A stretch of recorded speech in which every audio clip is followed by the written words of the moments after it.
morning, colleagues. My name is Omolara Balogun, and I work with West Africa Civil Society Institute, WACSI. And as usual, we'd like to welcome you to this program today. And I would like to appreciate every one of our speakers who have confirmed to be with us today, and also to appreciate you participants for joining this call today as well, this webinar today as well. Today, we're going to be having an interesting conversation, and this is something that we are all, I believe, familiar with. But for us at WACSI, we felt it is important for us to have this conversation, albeit late, but it is better done now than, not being done at all. So today we will be looking at a very interesting topic that connects every one of us together: Ghana-Nigeria diplomatic relations, uncovering, analyzing, and proffering recommendations from citizens' perspective. I will be a co-moderator today. The moderation will be co-handled by a colleague of mine, Jim Chick, who is Cameroonian and also WACS's head of knowledge management and communications, knowledge management and communications. Let me also share, I believe maybe my colleagues had shared some information on how the platform will work. So we have the different buttons that we can engage to make this section an interesting and smooth one. So if you would have to speak at a point that when it's time for us to engage, we're going to open the floor. You can easily raise your hand. But before then, if you have any points you'd like to note or questions you'd like to ask or clarifications, kindly make use of the chat, make use of the chat box. Just drop your questions, drop your name, your organizations, wherever you are joining us from, kindly do that. And please let's unmute our mics and switch off our videos for the time being until it's time for us to go into the engagement. Okay, without much further ado, I would like to give a bit of background before I invite my colleague who will be co-moderating the section with me to invite our speakers for today. It's important for me to state at this point that this has not been one of our easiest webinar to organize, and we must apologize because this was initially scheduled for last week, and for some unforeseen circumstances, we had to move it to this week. It's been a difficult conversation, and we have to come to terms with that as WACSI because we have reached out to a number of individuals, a number of institutions, consigned eye commissions, the ECOWAS as the regional economic bloc, who I believe most of the conversation today will center on. Hopefully from our speakers, we reached out to everyone we felt would have a point or two to contribute to this conversation.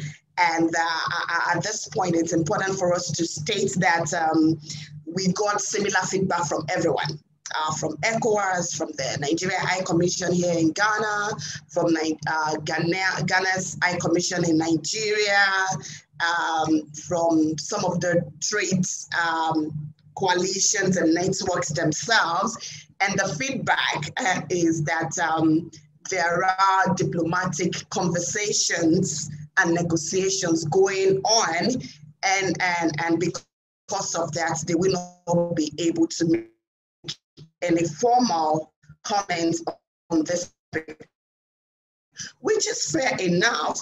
However, we felt as a people, as civil society, there's nothing that stops us from having our own conversation, discussing how this concerns us, what our fears are, and of course, our expectations, which will have to be retreated to policymakers at the end of this conversation. I'm sure we are all familiar, either you're living here in Ghana, you have heard about it in the news, or you ran into it on social media. There's been some scuffles between Ghana and Nigeria, and mainly because of the retail trading in Ghana and the new policy that, or I would say the reform policy that Ghana has, which is called the Ghana Investment Promotion Center Law Act 2013.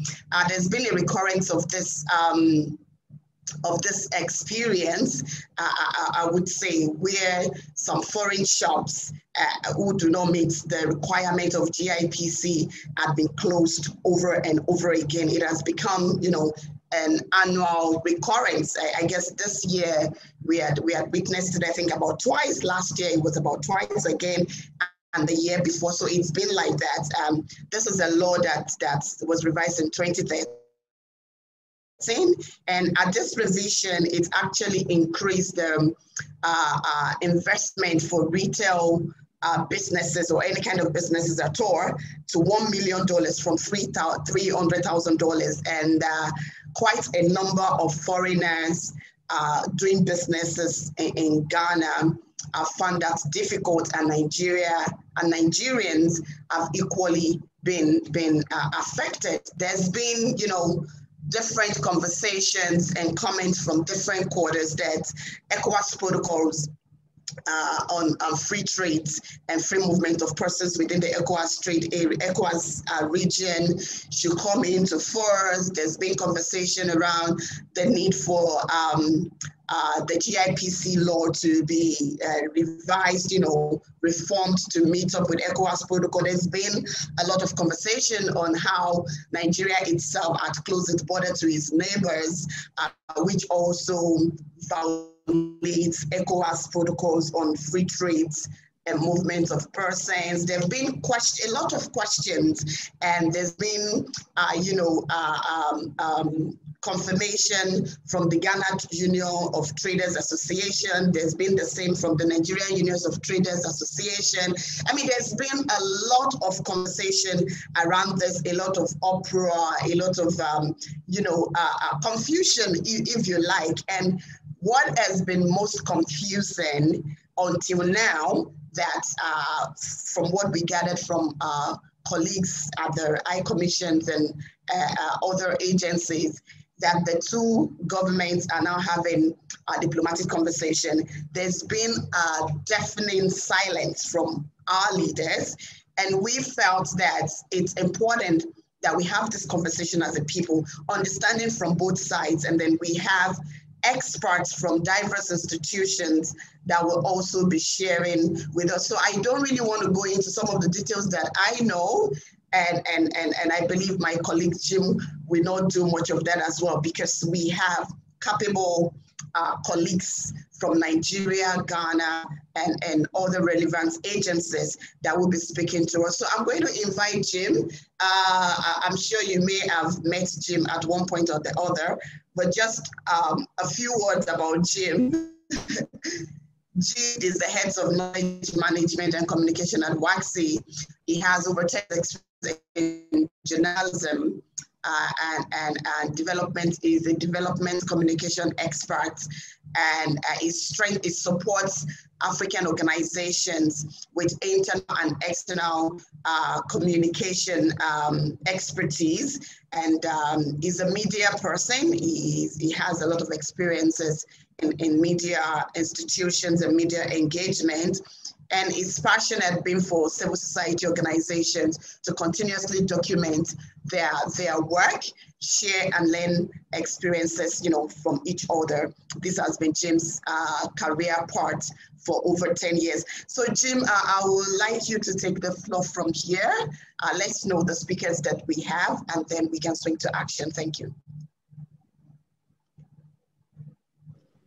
Thank you very much, and good morning, all our guests and especially our panelists. Thank you very much for that very warm introduction and warm welcome. Today we will be having a very rich panel blended with Ghanaians and Nigerians to explore the issues that are underlying, these current trade tensions between our two countries. And the first and the only female panelist we have today is Francisca Dixon Ahin. Francisca is an avid broadcast journalist who is working on the business desk of GH1.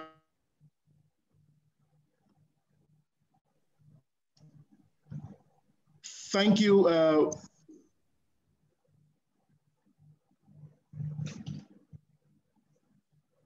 Hello, Jim. You're muted. Jim, can you unmute yourself? Okay, perfect. Please go on. All right, thank you. I was presenting the first panelist and the only female on our panel today. That is none other than Francisca Dixon Ahin. Francisca is an avid journalist, a broadcast journalist with the business desk of GH1 TV, which is one of the leading media houses in Ghana. It is interesting for us to note that Francisca was shortlisted for the 2019 edition of the annual Business and Financial Journalism Awards organized by the Institute of Financial and Economic Journalism in recognition of her good and high quality coverage in the area of business and finance. She holds a bachelor's degree in communication from the Ghana Institute of Journalism. And of course, her rich understanding, of the business trade sector in Ghana, in West Africa, and in Nigeria will of course give her the impetus to share some great insights on this topic of today. Next on our panel is none other than Luis Yao Afol, who is the Group Managing Director for the African Continental Free Trade Agreement Policy Network, which is based in Ghana.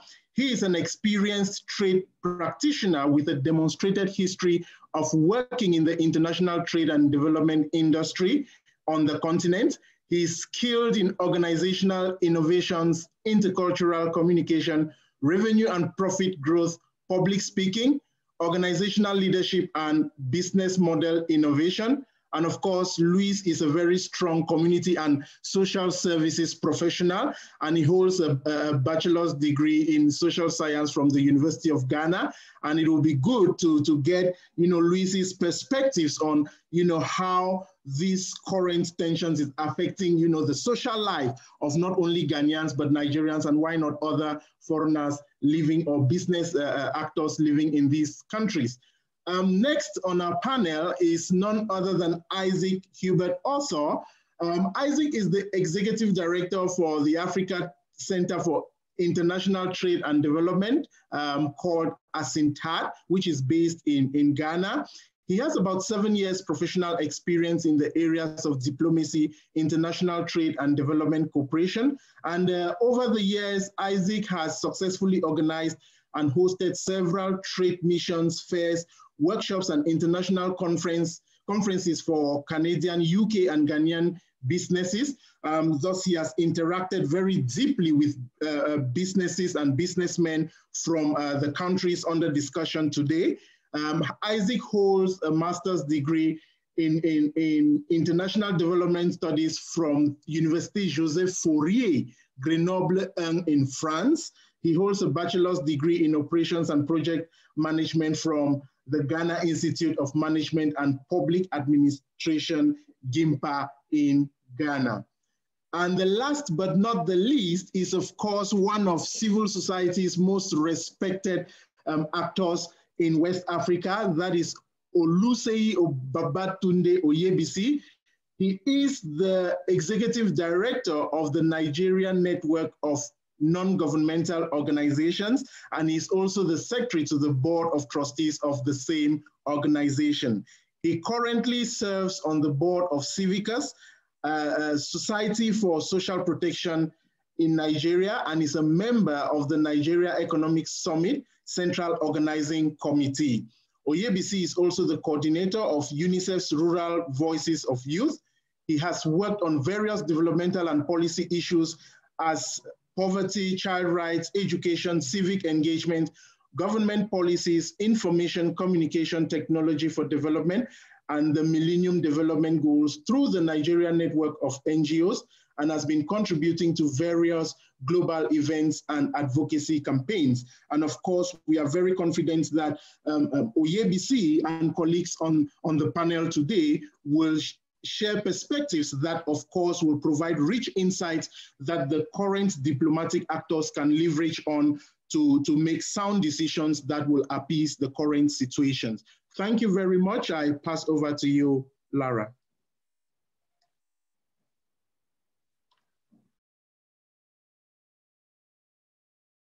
I think your mic is muted.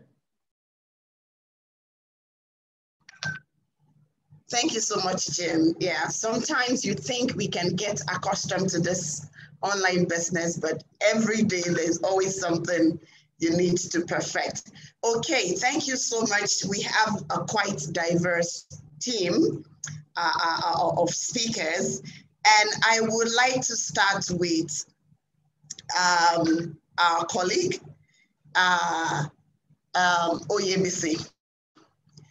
Oyebisi, can you tell us what is the current, what is the perspective that you have as the Executive Director of NLNGO Nigeria and sitting on the board of the Economic Forum for Nigeria? Can you share with us what the situation is and how has it been perceived, and what has been the feedback that you have, and what is your own insight on the current issues with regards to Ghana-Nigeria trade spat that has been going on for a while. It's been recurrent, like I said, almost every year. There's always, take media space for a few weeks, and then it dies down, and then it resurfaces another 3-4 months. Let's hear from you. How has it been? What do you have to say? Thank you very much, Waxy, Omolara, and colleagues on the call today. Let me quickly mention that that profile that was read was my old profile. A couple of things, have changed, but I'll quickly dive into the conversations. I think for us as Nigerian Network of NGOs, and from where I sit, a couple of issues we need to introspect and get this in context. Two things are happening. There are laws, and also there are protocols, all right? And both are at this time conflicting. And in the end, it is citizens that are bearing the brunt of the laws and the protocols that were not carefully thought through, okay? The protocol itself allows us as Africans to move within our systems, but there's a national law that prevents that. There's a part where also a couple of actions on the part of our government. So now I'm trying as much as possible not to apportion blames, but to say that these are the issues, and let us address those issues from a better understanding of what the problems are. We do also have, Nigerians that are, again, very, as it were, very business-oriented, very sharp when they do businesses. And also there are Ghanaians also that are also doing their businesses. And, in the end, we all want to bring or put food on the table, okay? That's what we are all chasing as citizens. But within that framework, our laws, our protocols, our ways of doing business, that seems to hamper that outcome for all of us as citizens. There are conversations around the border closure. And when you then ask yourself, does Nigeria and Ghana have borders together? No. But then their goods cannot move between the same border, and that has affected, again, that bottom line I'm talking about, citizens being able to feed their family, do business, do good business, and make money for them to meet their basic needs. So has affected Ghanaians, okay? And Ghanaians are also now saying that, you know, there's a law in Nigeria that's in Ghana that says you shouldn't, you know, come into our informal sector and trade except you have over $1 million. Okay, that's a lot. Okay, so we now need to find a balance between how do we ensure that laws that we have in Ghana and the ECOWAS protocol that allows Africans to move across countries and across borders help us in the head to put food on our table. So we need to start thinking about retooling that policy on the Ghanaian part, but also talking to the Nigerian government to explore ways of ensuring that they quickly relax that border issues around the border. Because in the end, my understanding of all of this is that it is hampering the informal sector. While the big businesses can navigate and move around, it's not that it's not affecting them. They can navigate and move around. We have a huge informal economy. And Ghanaians and, you know, Nigerians are brothers. And we should look at how we can use our trade balance, you know, our balance of trade to grow, you know, our region, especially given the fact that when you look at the economy of Nigeria and the economy of Ghana, they play an important role in being able to grow the economy of West Africa. So we must look at the individual dynamics of an average citizen that has come into Ghana business, or an average citizen that has left Ghana for Nigeria to do its own business, for the purposes of being able to lift themselves out of poverty. After all, they won't steal, they have to do business to be able to lift themselves out of poverty. And within that space, we must ensure that, you know, the laws that we have at the country level and at the regional level helps them to achieve this purpose without having to deepen their poverty or to move them away from being able to provide for their family or, you know, provide for their basic needs. It is within this context that I want to, you know, situate the conversation so that we begin to tease out how best civil society can play that role. And, you know, from what I've been reading, I see that the National Association for Nigerian Traders in Ghana and the Ghana Traders Union or something, these are civil society organizations. And we must be able to find that space of engaging with them as civil society colleagues to say, we belong to the same family. How can we bring you two together, understand your perspectives, and use your perspectives in engaging with our government on what needs to change, both on the side of national laws and also both on the side of protocols. One thing we should also take into quick context is the fact that, you know, elections in Ghana will happen this year. So this could also be an election issue. For us in Nigeria, elections happen in the next year, so it might not necessarily be an election issue. But we want to be careful as to how this narrative is being framed and how we're able to quickly bring our civil society colleagues, both leaders and also, when I say both leaders, now I mean the Ghana Association of Traders and that of their Nigerian counterpart, into a room where we understand the issues and begin to tease out how best to advocate on policy changes, maybe relaxation of regulations, and then see what this gets us. Over to you, Omolara.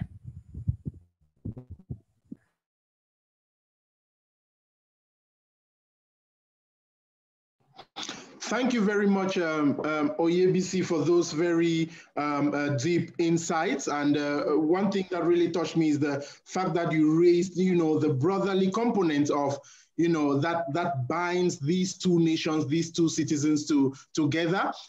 Yeah, my colleague Lara is there, and I'm sure she will build on that to call on our next panelist to share his or her perspectives. Omolara, over to you. Thank you.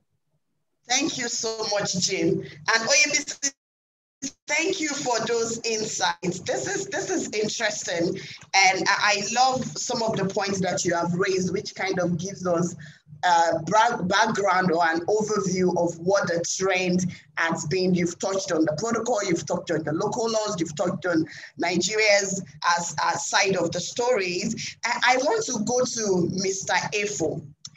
Mr. Efo, you are a trade practitioner.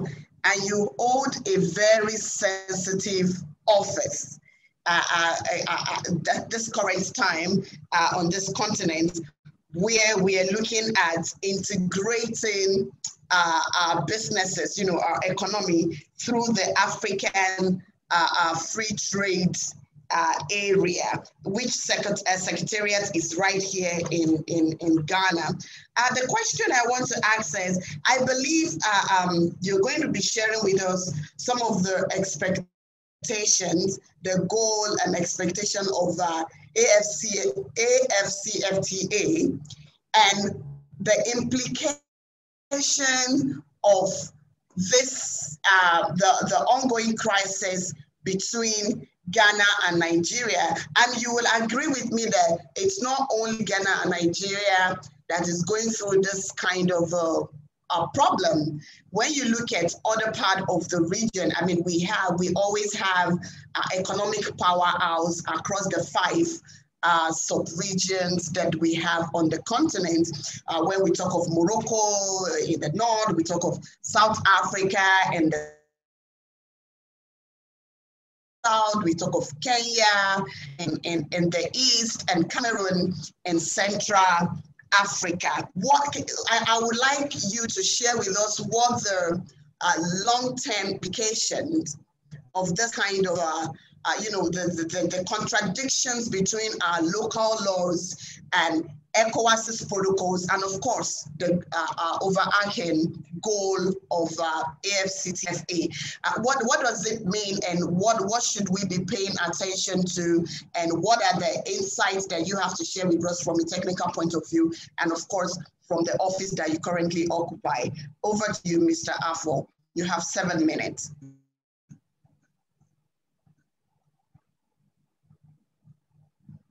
Hello.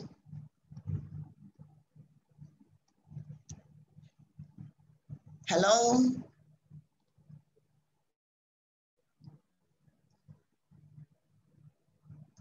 Efo, are you there?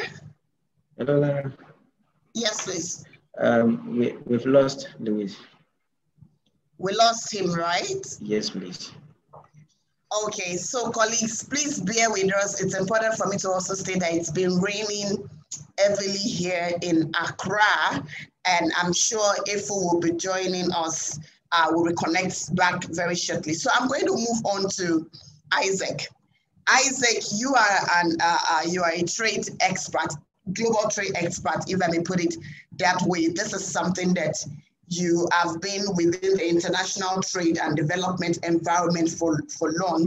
I would like you to take on the question I directed to Mr. Efo. Now, you are an international trade expert, and you have worked around the need for Africa to, strengthen its trade integration, common market, and all of that. And you are pretty much familiar with some of the policies, the trade liberalization policies, the actors and the institutions involved, and some of the thinking that we have as Africans to achieve the goal of AFCTFA, which I'm pretty sure you're familiar with as well. What are the implications of having these contradictions between local trade policies and then the continental one, maybe from a global perspective or from an African perspective, since you are also African and you're Ghanaian? Isaac, you have 7 minutes.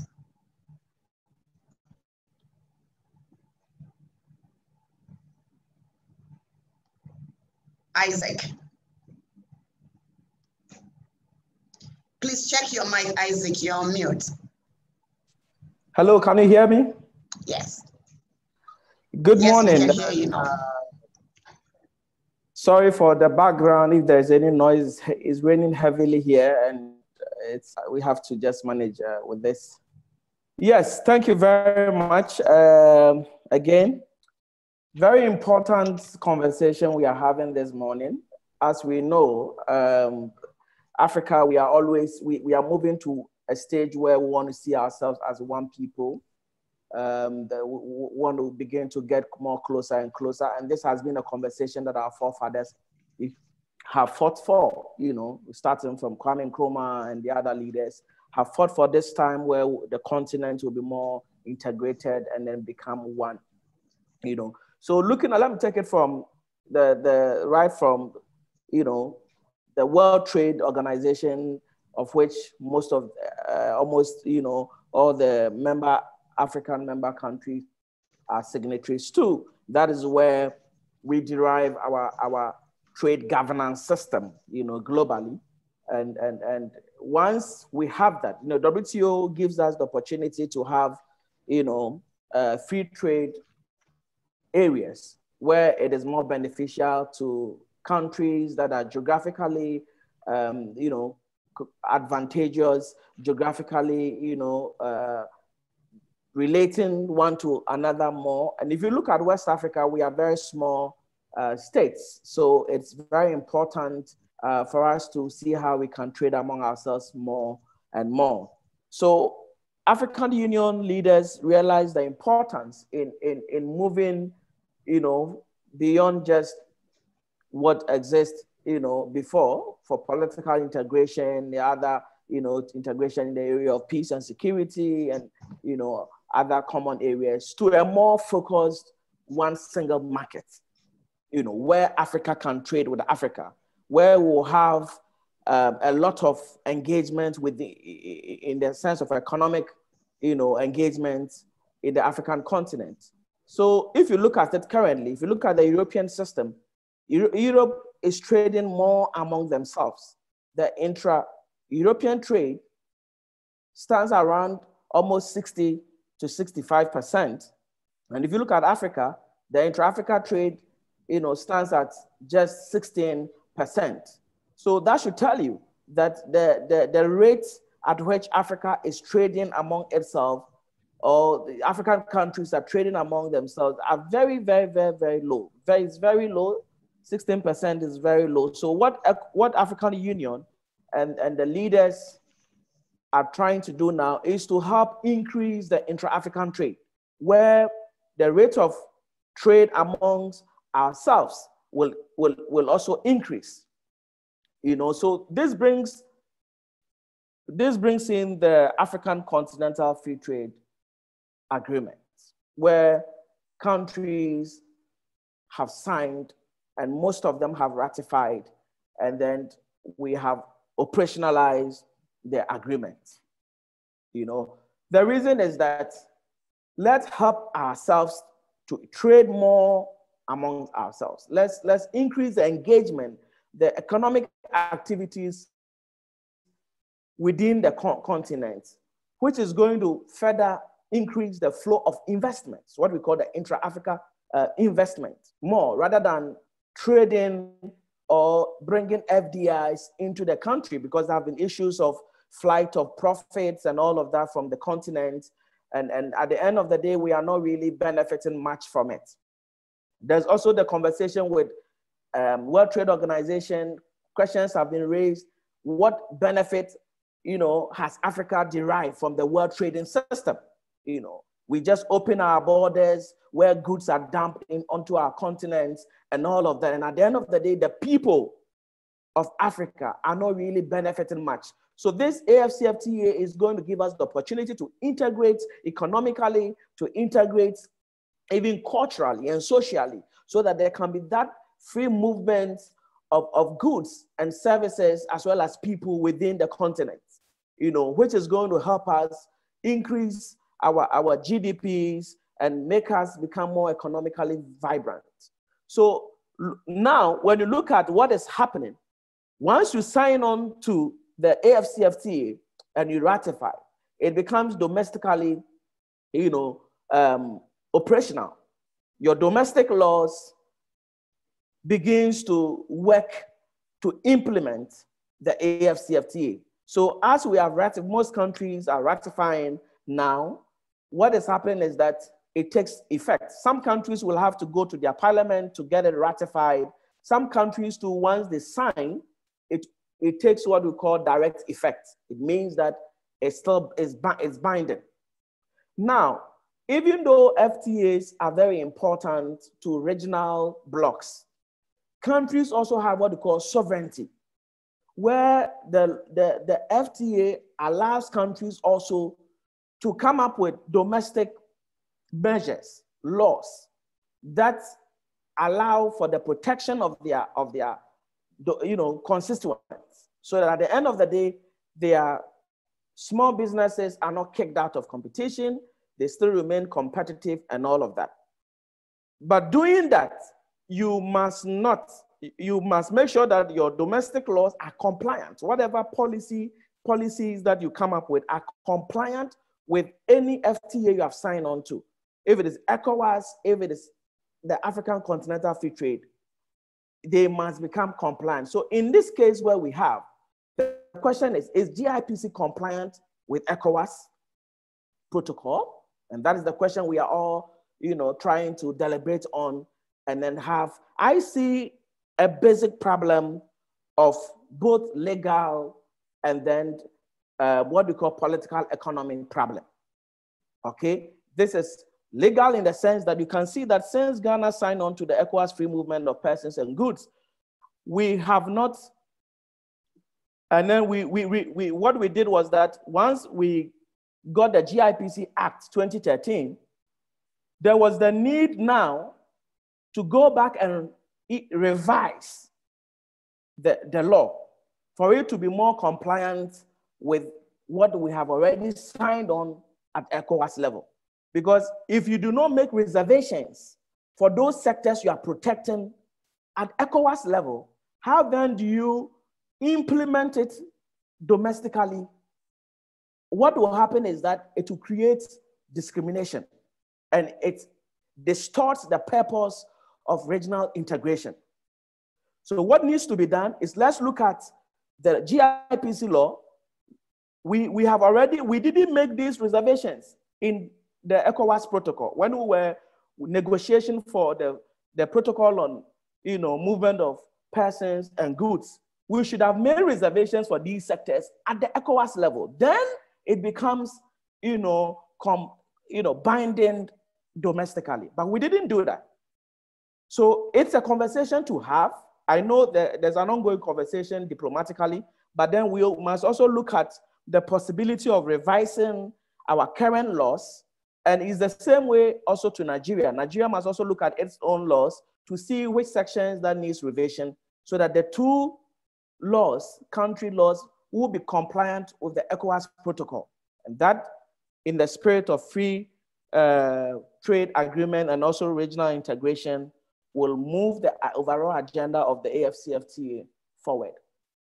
So that would be my preliminary submission.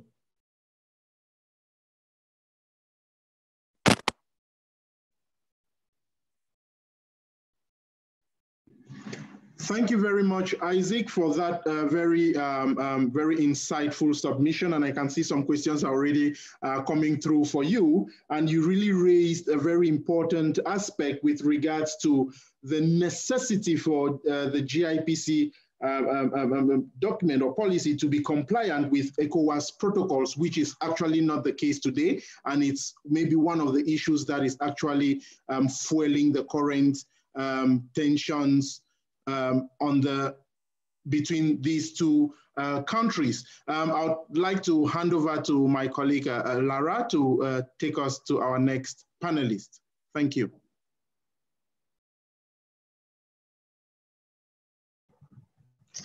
Okay, thank you so much, Jim. Isaac, this is interesting. I love the fact that you have been able to raise issues around data, giving us data and fact on what, where we are as a region, and it's as a continent, to say it's important. It's from the data that I have, which I would like to, kind of retrace, which is in alignment with yours. It says that inter-trade exports that we have on the continent at 16.6%, which is really, really low when you compare it with that of the European Union, which we want to, where we really want to go. And however, the inter-trade between Africa and Europe stands at 68% today. This is a 2017 data that I have. Intra-trade between Africans, the 54 African countries, as of 2017, stands at 16.6%. The same year, inter-trade between the different African countries and Europe stood at 68%, and then between Africa and Asia stood at 59%, which means we do a lot of trades, engagement outside the continent than we do with ourselves. It's a shame that Efu is yet to join us back. I would have asked the question directly to him. But then, Isaac, you also raised issues around the need for us to relook our local law. And like you said, the fact that a country subscribes to an international law, be it at the ECOWAS level, ECOWAS protocols or treaties, the African Union Charter on different things, many of our countries still have to go through the parliament for such a law to become an act before it can start domestication, which is really the problems we have had over the years and we are still having. I want to go to Francesca. We have so many questions that will be taken later, or Jim will be taking. Francesca, from where you sit as a media person, I'm sure you may have covered some of these issues when each time they come up. Like I said, it has come up many times over and over again. And you are also Ghanaian, you work within your age, you cover the trade environment, local trade environment, and I believe international. Can you give us insight of what the situation is or has been in Ghana? What are the feedback from the people on the ground? How has it been interpreted? And what your own perspective on how the whole thing has played so far, just to kind of establish a background from your side. You have 7 minutes, Francesca. Thank you very much. The singing thing. Francesca, are you there? Yes, can you hear me? Okay. Yes, we can hear the voice low. Okay. So the seeming tension in the trade industry in recent times, due to the misunderstanding between Ghanaian traders and foreigners on their legality to engage in retail business in Ghana. There have been reports of closure of retail shops owned by foreigners by task force put together by the trade ministry, because the ministry said it's against the law of Ghana for foreigners to own retail shops in the country. It all boils down to the GIPC law. A critical look at the GIPC law, which encourages and promotes investment in Ghana by providing an enabling environment for investors. But some business, per the law, are not to be owned by foreigners. Neither are they to be seen engaged in it. Among such business includes the sale of goods in the market, selling of goods in a store at any place, operating of beauty salons, among others. However, foreigners are given the go-ahead to trade in trading enterprises only if they invest not less than $1 million in cash or buy goods and services relevant to their investment. Also, we are told that they are required to employ at least 20 skilled Ghanaians at their workplace based on Section 28, Section 4 of the Act 865. Foreigners, however, who engage in retail trade without meeting the minimum capital requirements mentioned earlier commit an offense which is against the GIPC law. And then again, Ghanaians or non-Ghanaians who also left out a store in a market to any foreigner commits a breach of Act 835 and is equally punishable by law. What is it about the ECOWAS law if we take a close look? It stipulates the removal of cyber barriers and then harmonization of trade policies for establishment of trade areas, among others. The ECOWAS protocol, however, ensures the free mobility of community citizens, and is based on this that most foreigners are seen in other countries, especially African countries, of which Ghana is of no exception. But in Ghana, the GITC law clashes with the ECOWAS protocol, and this has created a barrier between Ghanaian traders and then the foreigners. So if we should critically look at the scuffle between Ghanaian and the Nigerian traders, over the years, there's been a back and forth with the closure and reopening of foreign shops in some parts of Accra. If I should mention a street in this area called but I think those are the places we find most of the foreign traders. This also saw the Ghana Union of Traders Association, that is GITA, being on the neck of foreigners engaging in the retail business to submit all legal documents that actually permits them to trade. Their action, that is GITA's action, says it is based, they are doing that based on the GITC law. The Nigerian Union of Traders Association, on the other hand, always justified their engagement in the retail trade on the implementation of the ECOWAS protocol. So the misunderstanding between the two has led to several nationwide demonstrations. I could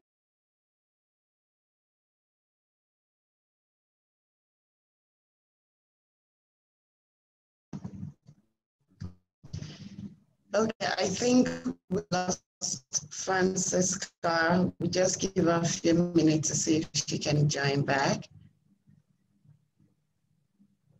Hello, Francisca.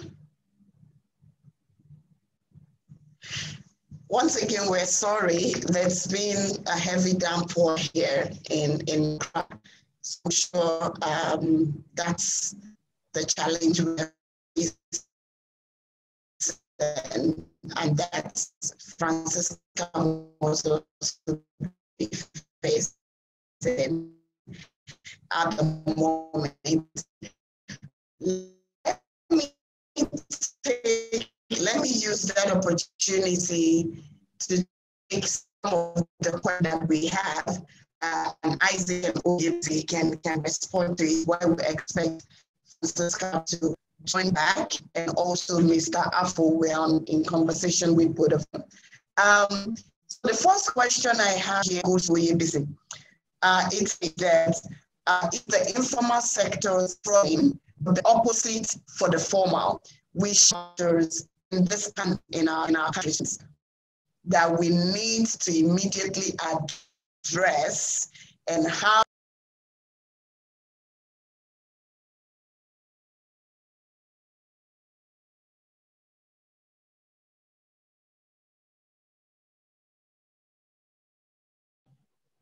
I think we lost. I'm back. Okay. Yes, I've had a network challenge. All right. So maybe you can just conclude your submission. Thank you, Francisca. Okay, so in conclusion, in harmonizing the GITC law on retail trade with ECOWAS protocol, I think the GITC law should or must be amended to harmonize with the ECOWAS protocol that allows ECOWAS citizens to freely trade in member countries. If the two trading laws, the GITC and the ECOWAS protocol, are looked into, I think there wouldn't be really fight among the two countries.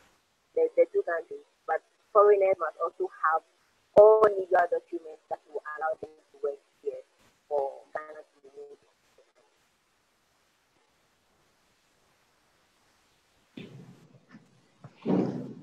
Thank you very much for Francisca for that very on the ground insights on the issues as we currently live it in Ghana, because it gives us an understanding of how we should actually perceive how normal West African citizens are feeling the pinch that is coming as a result of the conflict between regional protocols or continental protocols and policies and laws on the ground. My colleague Lara just joined. You were reading one of the very insightful questions to our panelists. Omolara, you have the floor, please. Tim, if you can just read the questions to them, please. Okay. Just go on reading the questions out and then. Thank you very much. There are some very rich questions that came in right from the very onset.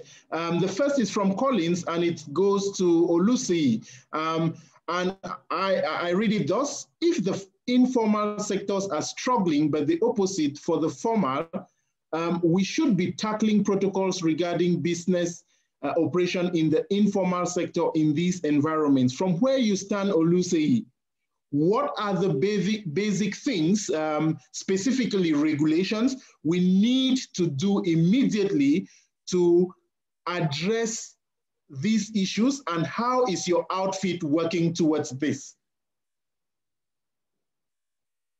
Oluseyi, you can Yes, take thank you very much. Yes, thank you.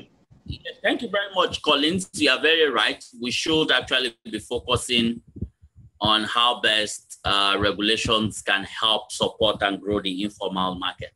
And one quick idea that comes to mind is the need for us to now find ways of discussing, because now when you look at the analysis by Isaac, while the ECOWAS protocol does not necessarily supersede the sovereignty or the national laws that we have, it has a diplomatic what's it called? It has a diplomatic effect. So meaning that the law we have in Ghana at this time needs to be reviewed in the first instance. The policies that we also have in Nigeria about the border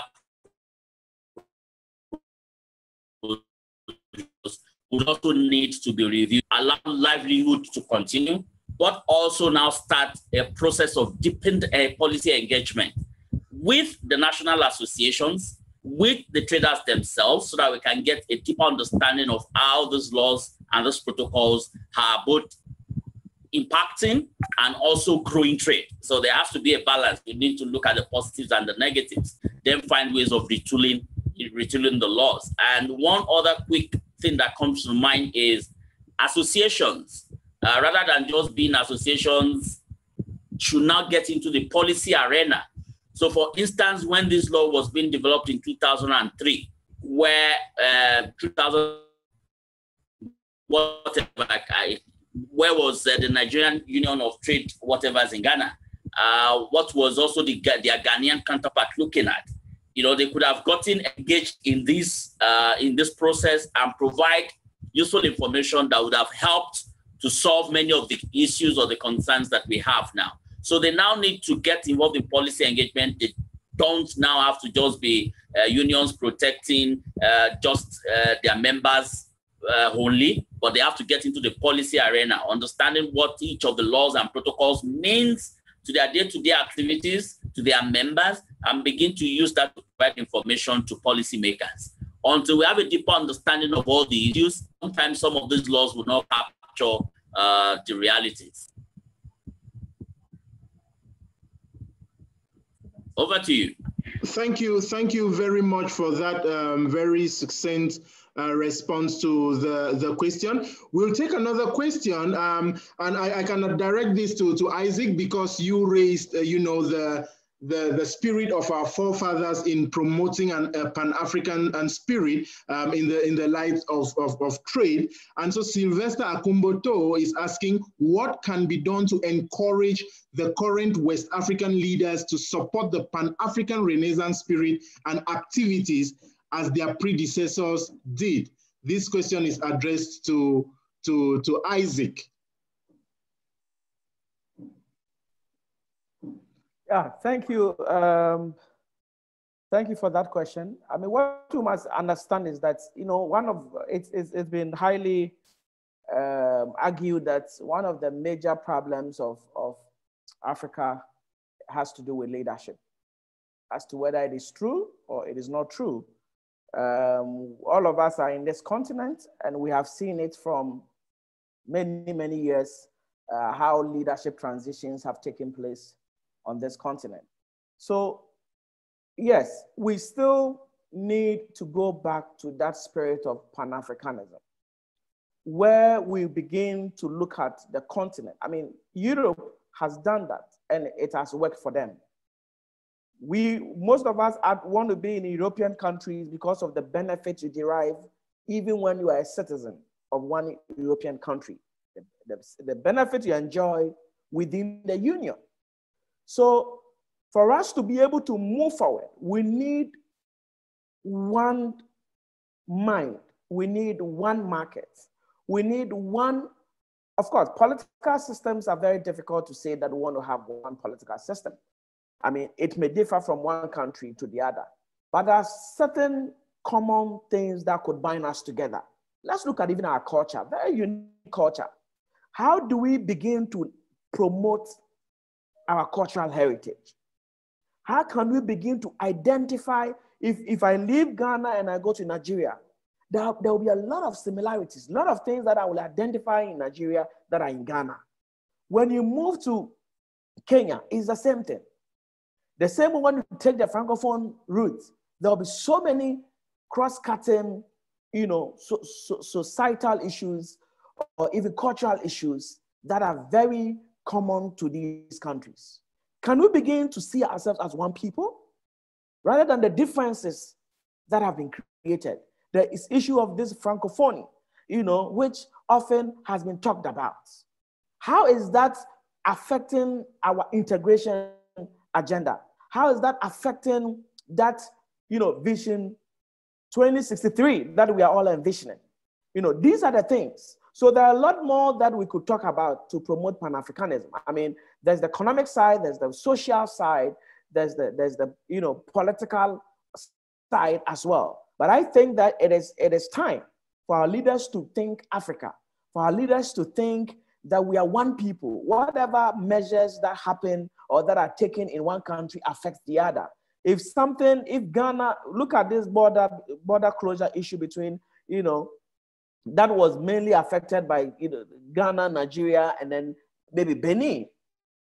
But if you look at it critically, there were other countries that were also affected because the trading, if you look at how our cross-border trade, you know, system is, it's integrated, whether we like it or not. You know, there are roads that are connecting all these West African countries. How can we begin to see, you know, because it's in the interest of our people. Often when leaders take selfish decisions and then they introduce policies and they embark on certain agendas that affect integration, you know, reasoning, you realize that it's the people that are affected. How can leaders see that we are moving to a place where we'll be called, you know, we are even talking about one African passport. I don't know how real that could be. We are talking about one single currency. Could it be possible? Yes, if it could be, why not? You know, when we're able to do away with all these fragmentations that exist within this continent, then I believe that we are reviving the spirit of Kwame Nkrumah and the spirit of Nelson Mandela and all those people who stood to fight for the common African agenda, the one African agenda. You know, if the leaders can see this, the importance is for the tomorrow of our children, the tomorrow of the young people. In Europe, it's very easy for, you know, youth students when they're on vacation to move from one country to the other without any difficulties. Why can't we have the same? It's so difficult moving from here to Cameroon. So difficult moving from here to even Niger. The last time, you know, when we were going to launch this AFCFTA, I mean, I was in Niger myself, and you can see how difficult or how different the countries are in so many ways. Even how to get there. You have to pass through so many places before you get to Niger. But when the leaders begin to prioritize the African agenda, the one African agenda, the single market regime that we have under the AFCFTA, it will be so easy to address infrastructural issues. It will be so easy to address cultural issues. It will be so easy to address educational issues, even the educational system that we have in our countries. So I think for the purpose of Pan-Africanism, it is important for the leaders to think continental, think Africa. Yes, of course, you take domestic measures, you take domestic actions. You have your policy space to use to come up with your own domestic laws for the protection of your citizens. But if we look at the continent and then we all will focus on moving towards achieving the Agenda 2063, the Africa that we want, I believe we will get to that state. Thank you. Thank you very much. We will come back to the questions, and thanks to all those who are interacting and sharing some very useful information, in the chat section. Isaac, do not go yet. You've been talking on the African Continental Free Trade Agreement and how you were a part, of the process, the build-up and the launch of, these very important instruments on the continent. What the mission of the AFCT, the African Continental Free Trade Agreement, is to accelerate intra-African trade and boost Africa's trading position, in the global market. And what we are currently experiencing between Ghana and Nigeria, to an extent, defeats, the very mission of this Pan-African agenda.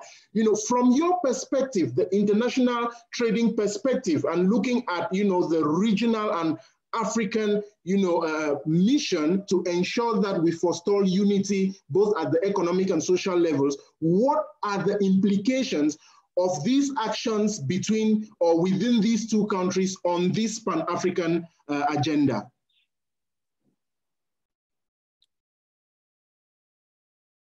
Thank you again, Jim. It's obviously anybody who believes in intra-Africa trade, will agree with me that what we are currently experiencing between Ghana and Nigeria will not help the AFCFTA implementation. It will not to even talk about ECOWAS. Because what we need is a well-integrated market where there's duty-free, quota-free system, and then also where there's an effort to harmonize and coordinate trade between our countries. If you look at what currently we have, this is a continent, a very huge continent of about 1.2 billion people. And we have a combined GDP of $3 trillion US. So there's opportunity for us. The market is big enough for everybody.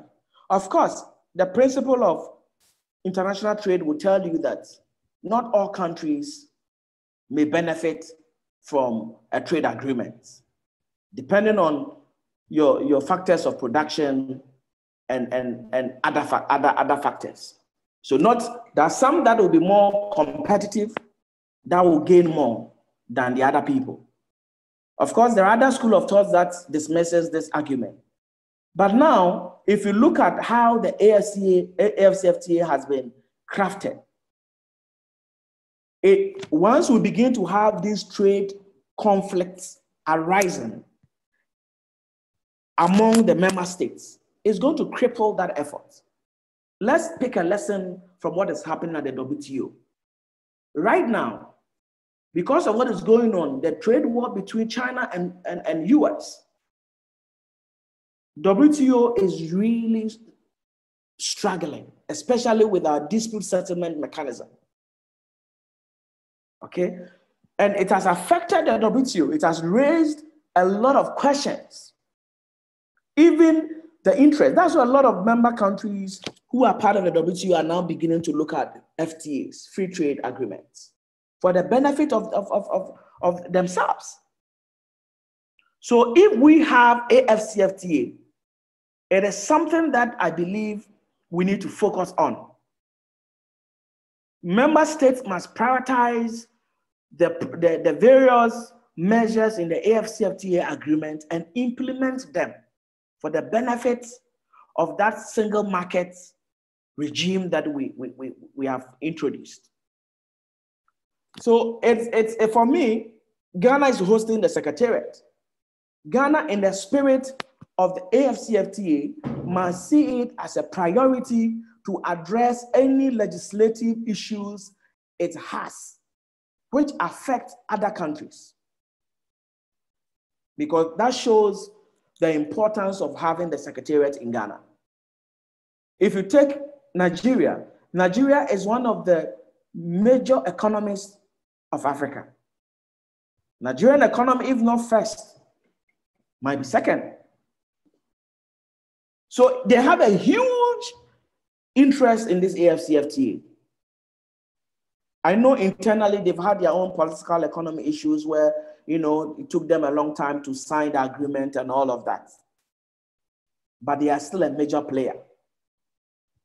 And they stand in a huge, you know, advantageous way to benefit from this AfCFTA. So let's begin to address those domestic issues that we have, and then give way to the full implementation of this AfCFTA as we enter into January 2021. Because the market is not open for obvious reasons, this COVID-19. Otherwise, in July, 1st July would have marked the day of opening of the African continental, you know, single market. So it doesn't help us, even for the purposes of ECOWAS. That's why ECOWAS has struggled up till now. Even within the ECOWAS protocol on free movement of persons and goods, we've not had it easy. There are still issues with it. If you move from Aflao to enter Lome, to go to Lagos, the frustrations you even meet on the way, we have not resolved that yet. Not to talk about AfCFTA. Because the whole idea is to harmonize the various, you know, systems that we have, harmonize the laws, harmonize the standards, and all the various, you know, domestic regimes that we have. So even if the RECs are not working, the regional economic communities are not working well, they will still hamper the successful implementation of the AfCFTA. Because what the AfCFTA is doing is to rely on the already existing regional economic communities and then harmonize. So East Africa, Southern Africa, West Africa, Central Africa, and North, begin to harmonize all the various regimes so that the AfCFTA will be successful. So it is of prime interest to Ghana, as the host of the Secretariat, to take the needed steps, if you have to revise laws, to make it compliant for your neighboring countries to be able to trade with you. You should do it. The same way applies to Nigeria. Whatever events that leads to the border closure should be addressed so that it opens way for that cross-border. One of the major routes or methods to use to really achieve the intra-Africa trade that we are looking for is cross-border trade. Once we begin to address the issues related to cross-border trade, it becomes easier to look at the overall tenet of the AfCFTA. So what I would say is, it's a great time for Africa, it's a great time for ECOWAS, and it should be great time for even, you know, countries that are trading among themselves already to take advantage of the framework that the AfCFTA has provided so that we can reach a stage where value chains will begin to spring up in Africa. Things that would have gone to Asia, to Europe, to purchase and bring to Africa, we can have them all over in Africa, where various parts and components of products are manufactured across a particular region in Africa, to enjoy the economies of scale that comes with it. So that will be my submission, that this is something that we should all prioritize to achieve as a regional bloc and as a continent. Thank you. Thank you very much, Isaac, for that very firm submission, and you really made some very strong appeals to the nation Ghana, the government of Ghana, to take measures to ensure that, you know, the African Continental Free Trade Agreement comes into full force, not only on paper, but also in practice. Oyebisi, I would like to address the same question to you, coming from, you know, that citizen's perspective, a civil society leader who represents the views of millions and millions of Nigerians and Africans as a whole. What are the implications? What do you see as the implications of the current tensions between our two brotherly nations on the fulfillment of the mission of the African Continental Free Trade Agreement? Well, I think before I go to issues around AFTA, is to say that this tension would only deepen poverty and would continue to make our citizens across the region become poorer and poorer, and they begin to lose interest and begin to lose hope. And plus also, it has a way of severing ties. Again, we must understand that as Nigerians, Ghanaians, and also across the region, we are all one citizen of the same Mother Africa. And of ensuring now that, you know, we can move. I like Isaac's analysis of even movement across the region itself is difficult, from moving on land and also moving by air. It's quite expensive flying across the region, yet we're talking about businesses within the region. We should avoid protectionism as much as we can and open our markets in ways that ensures that we can grow our economies and, you know, look at ensure that there's that balance, you know, of trade as much as possible. Exports, imports coming together in ways that grows the economy. When economies grow, citizens will feel the impact, and then we can, you know, look at issues around how we are, you know, prospering the people we're meant to lead. So by and large for me is national laws. Both Nigeria and Ghana do have a huge role to play across the Western region.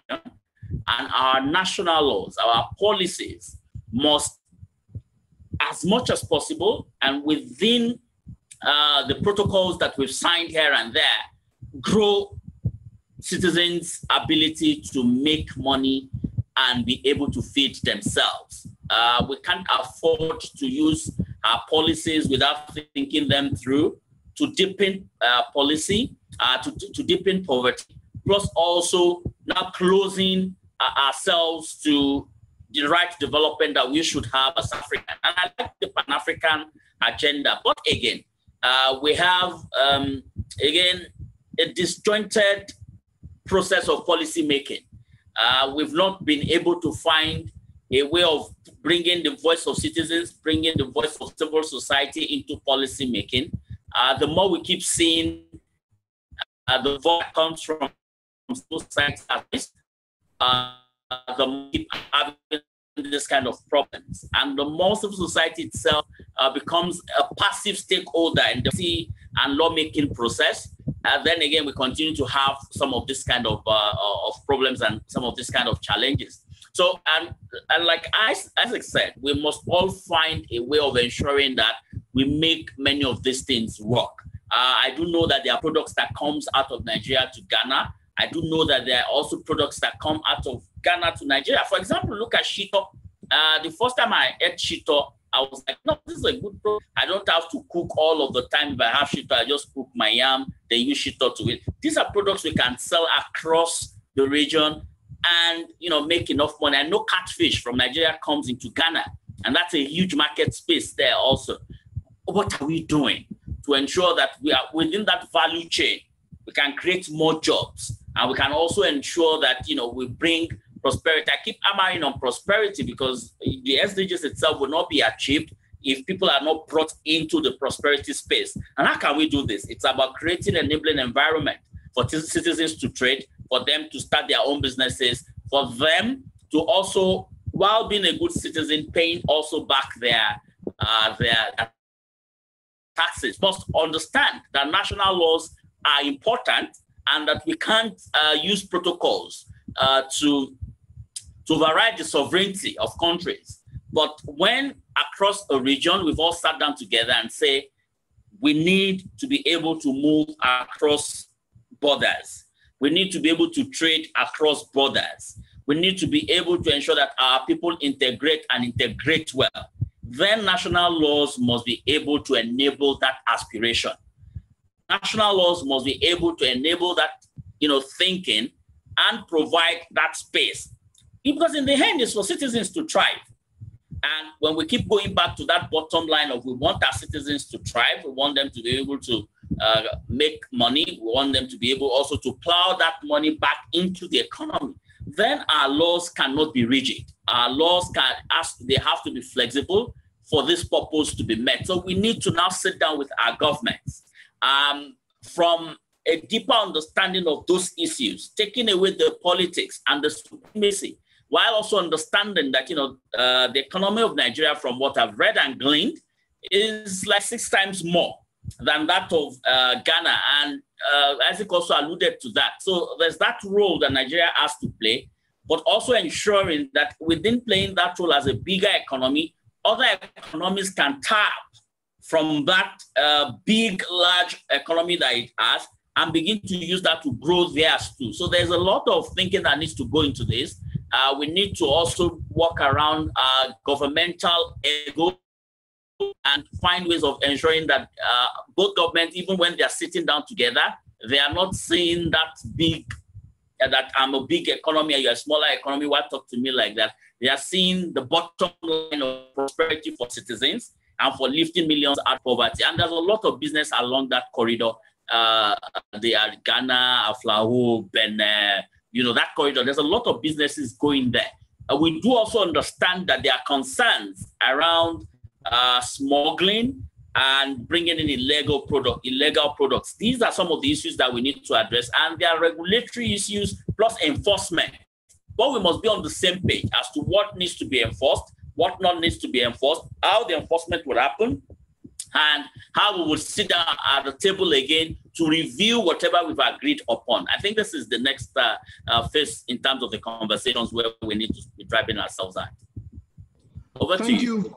Thank you very much for those very insightful perspectives, and I really like, you know, the recommendation that you're throwing out for Nigeria to open up its big economy for other economies to tap into, because it will, of course, create a win-win. It will be good to bring in Francisca on board, and I'll come back to you certainly, Oyebisi, but maybe Omolara, can you share a question with Francisca for us to get her perspectives on these very burning issues. Thank you.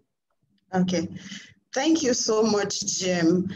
Francisca, I think you may want to share with us from your own perspective and where you sit as a media person. From the submissions that colleagues have made, we've talked a lot about the need to have a second look at our local law in order for us to achieve the common agenda for AFCTFA, which is luckily has a secretariat in Ghana here, which means the entire continent is looking at Ghana to give this initiative the leadership it deserves at this point. And then when we also look at it from the ECOWAS point of view, colleagues, including Isaac, OEBC had talked about the need for us to support ECOWAS's protocols with our local policies and ensure that we can also achieve the common agenda for the region. And interestingly as well, the president of Ghana, President Nana Danko Akufo-Addo, happens to be the current chair of the commission. I guess he got into that position a couple of weeks back. So these are two responsibilities, I would say huge one, that definitely puts Ghana in that leadership position. So at the regional level, ECOWAS Commission is looking at its new chair, which happens to be the president of Ghana, President Nana Akufo-Addo. And at the continental level, with AFCTFA Secretariat being located here, and of course, with Ghana joining the diplomatic missions of the continent with AFCTFA, what do you think? Is there hope in stepping into this leadership to ensure that the visions of these two agencies, ECOWAS and AFCTFA, with regards to free movement of persons and goods, and particularly this ongoing on and off Dumsor kind of spat between Ghana and Nigeria, do you think there's a future that a future different from what we currently have now? As a journalist and of course as a Ghanaian, what do you see looking at how your local policies as far? Do we expect any changes? What is your own perspective? And really, this is just your own idea and we do understand. So please, Francisca, you have the floor. Okay. Ghanaian President Nana Akufo-Addo had originally struck a conciliatory tone, condemning hostilities between Ghanaian and Nigerian traders, and also calling for talks with Abuja. I remember in January, he said, and I'm quoting him, he said, trade issues, the border and our own internal problems with the Nigerians involved in Ghanaian retail business, these are matters that friends should be able to sit down and resolve. The incumbent administration of Nana Akufo-Addo will want to appear strong, both from a foreign policy and also domestic perspective, in a context where all countries are trying to shield their respective populations from the impact of this coronavirus pandemic. I still stand with the fact that it still boils down to cooperation. It's the key to recovery. Traditional competitiveness between Ghana and Nigeria has never had any significant negative political or economic repercussion for the region, but current circumstances might change that. In view of the COVID pandemic, any form of economic recovery, especially in the West Africa, will require greater cohesion between member states to increase intra-bloc trade. Add to that the challenge that ECOWAS is facing at the moment, including a recent coup in Mali, among others, political insecurity in Guinea-Bissau. Not only will ECOWAS have little time and energy to waste on a relative minor ongoing dispute between two major members, it is also dependent on major member support to help resolve the crisis, which I think has already had a huge impact on the region and threaten to make problems worse. So countries as powerful as Ghana and Nigeria needs to be sitting at the same table and focus more on how to cooperate, as opposed to what I call antagonism. So harmonizing of policies and the laws is, I think, is a way forward. Okay. Yeah. All right. Thank you so much, Francisca. I noted your point with great interest that there is definitely a need for us to harmonize our policies and, do away with protectionist posture if we must achieve our collective goal. Now, I think it brings me to the next question, which is also to you, Francisca, because I'm looking at you, you're a media person, you're a Ghanaian, and you're very familiar with your trade environment. The next question is, now we can talk a lot about need to harmonize policy, needs to push for ECOWAS agenda across our countries and all of that. Can you tell us from where you sit as a journalist, how much of education, there is no way we can achieve the goal for some of these policies if the people, if Ghanaians, Nigerians, Togolese do not understand its connections with their local laws and how to interact with it.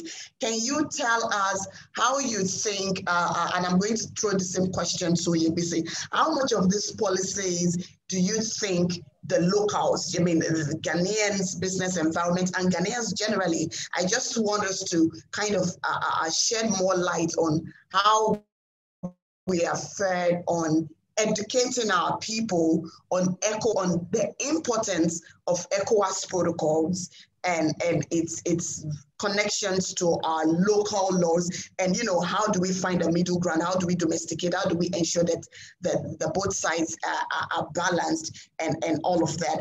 Do you think we have adequate knowledge of what this protocol says, specifically with regards to the trade environment in the country? And do we also have an idea of what implications, lies ahead if this kind of spat continues within the trade environment? Francisca, what do you think? I think education has been intense. We've had stakeholders played their roles. The media has equally played its roles, but education doesn't stop at a point. It has to be a continuous a continuous process. So as a media person, I will still insist we hammer home the role in educating and informing citizens on the need to intertrade and intertrade for economic development, as no one is an island, yet paying attention and respecting protocol of trade. The media also needs to promote positive trade relations between both countries and not only the negatives. Mm-hmm. All right, thank you so much, Jim. Jim, please, over to you now. Yeah, thank you very much, Omolara and Francisca, for that. We've been discussing a lot on some of the issues that are burning on the line, the current tensions. Luis Achampong has posed a very interesting, shared a very interesting perspective here, and I'll share that with you, Oyebisi, because in your last submission, you said civil society does not need to be passive. We need to be very active in finding ways to resolve the current tensions, or trade tensions in our two countries. And Luis says, is it the case that economic actors and traders enter a jurisdiction in the name of free trade protocols and demand for the review of national laws to favor their economic operations? Oyebisi, what do you think about that question? What's your take on that? Particularly coming from a standpoint as a civil society leader, in fostering, joint efforts to ensure that we resolve these tensions. So if I'm going to process that question very well, I would say that when I was talking, I did say that sovereignty is very important. We can't overlook or override national, national laws, all right, at the expense of our people. But we also have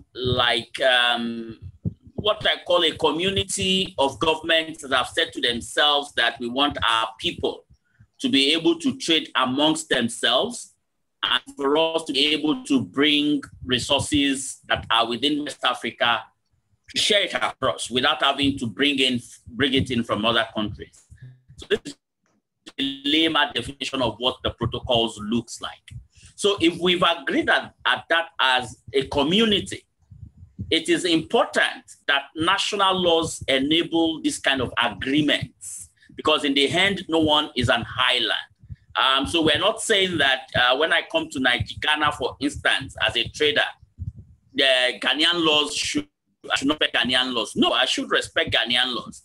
But when I'm respecting Ghanaian laws must also enable me as a citizen of that community to be able to do my business and do it effectively. So there's the part where I respect the national law. There's a part where that law also enables me to be able to do what our governments have decided to say this is the future that they want us, direction they want us to go. And even if they've not decided that it is what we need, we're just talking about, someone just spoke about the Ghanaian jollof rice and the Nigerian jollof rice. These are trademarks that we can, again, export to the world, all right? I just spoke about shito. How do I get shito in Nigeria if I need shito? Someone must create a business for shito to come to Nigeria.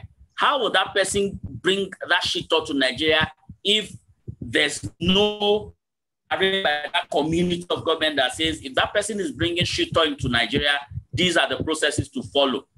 Imagine that the government of Nigeria just says shito cannot come to Nigeria. Then that means I can't eat shito. What if shito is what will give me all the vitamins I need in this world? What if shito is a business that can also set up here and give me money?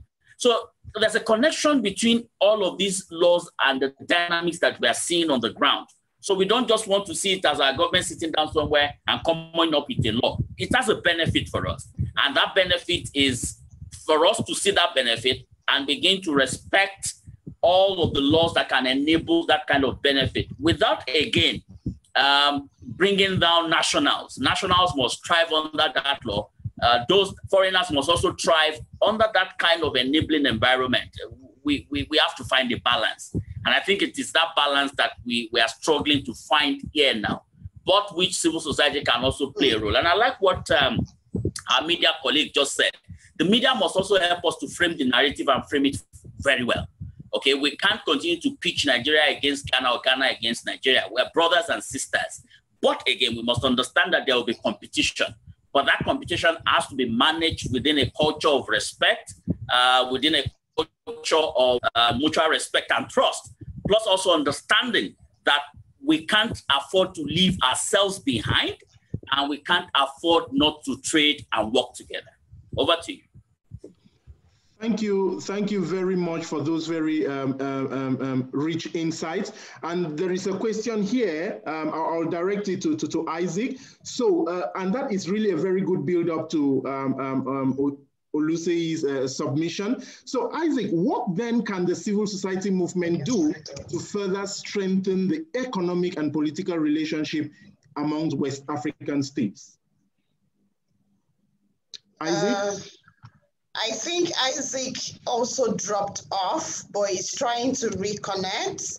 He's trying to reconnect. So, Jim, if we can hold that thought a little bit. Some of the concern, there's a question I missed earlier, and the person was very, direct. The person asked to know which of the laws take precedence. Like, is it the local law or ECOWAS protocols? Which one should take precedence when we are looking at issues like this?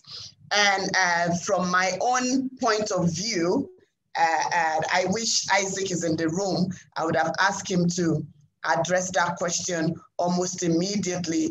When you ask which one between the local laws and ECOWAS's law protocols take precedence, I believe Jim and Oyebisi had established that every ECOWAS member state is a sovereign state. In fact, if you are not a sovereign state, you cannot be a member of ECOWAS. So each of the 15 member states of the Commission are independent in their own right, and they have different laws that guides the operations and the management and governance of their country.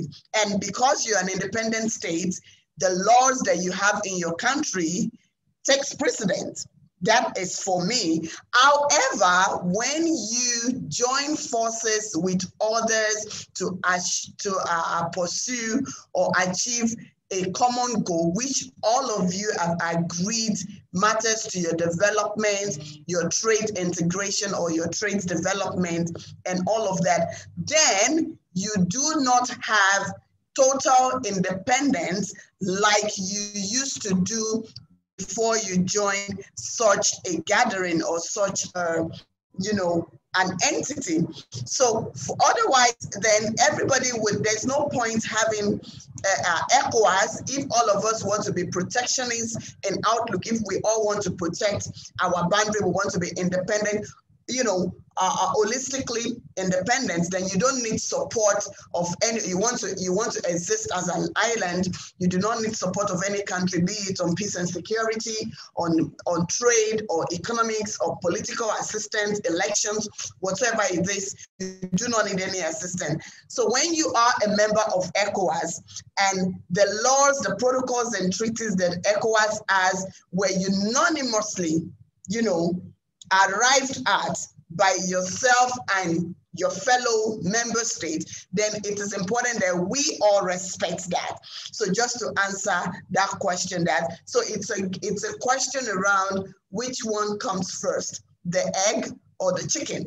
Okay, so you have your local laws, and then you have acceded to ECOWAS's protocol. Both are your responsibility, and you must find a middle ground. That is why we are talking, you hear colleagues talking a lot about the need to harmonize our local policies. Like I said, there are some countries that when you sign on to international protocols or any other international instruments, you need to make it an act of parliament, which means what you have signed will have to go through your parliament, and the parliament will endorse it and checkmate it along other domestic policies that could be in contradictions, and then find a middle ground for its implementation to be eased, and smooth. But most of our countries do not do this, and then it leads to this kind of pitching, citizen against citizen and all of that. There's been a lot of comments, and I'm just going to read one. I think it's a question. Louis, thank you for keeping this comment coming. Sylvester says that there has been a strong coincidence of views among the preliminary submission of the speakers so far on the legal and technical aspect of the diplomatic relationship.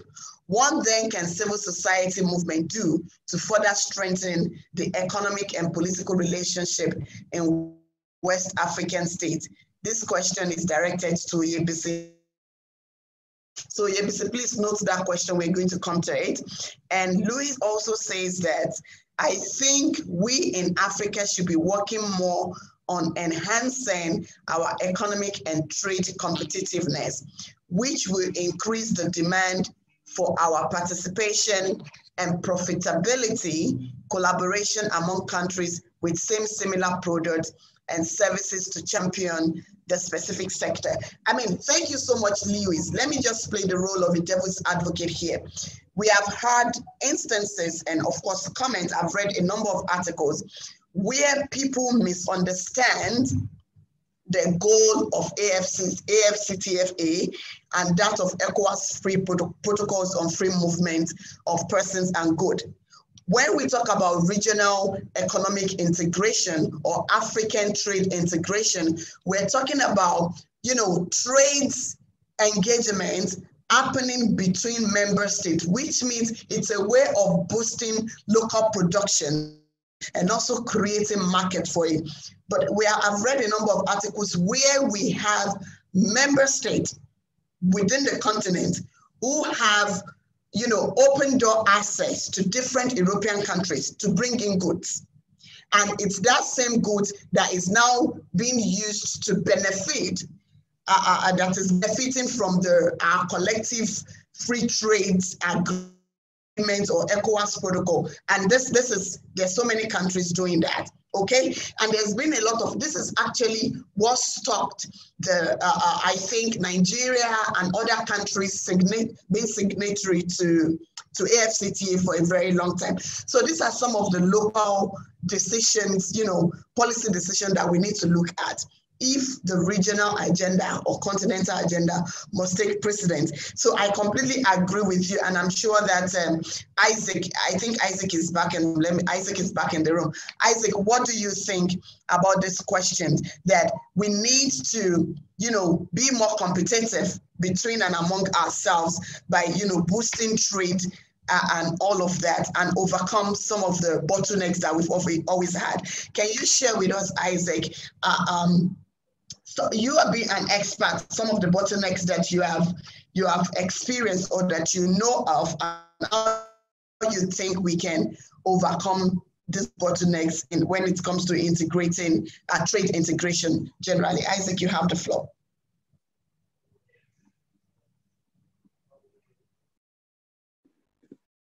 Isaac. Thank you, Omolara. If I got your question right, when it comes to some of the challenges, of course, we have what we call the NTBs, non-tariff barriers.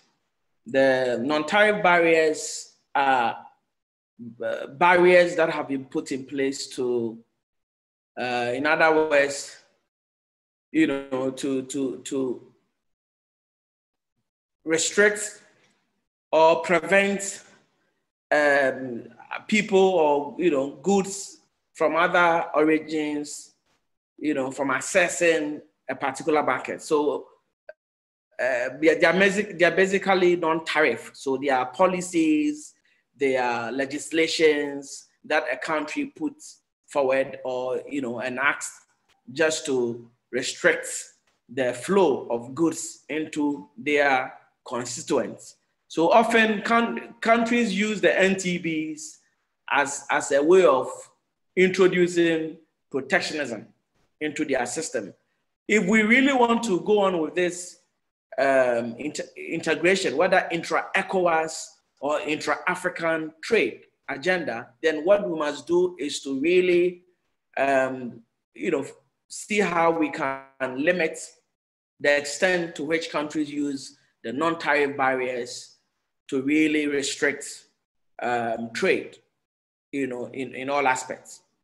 Also, there are standards. We need to look at the standards. It means that we have to begin to carefully look at our standard authorities, the national standard authorities that exist in many African countries.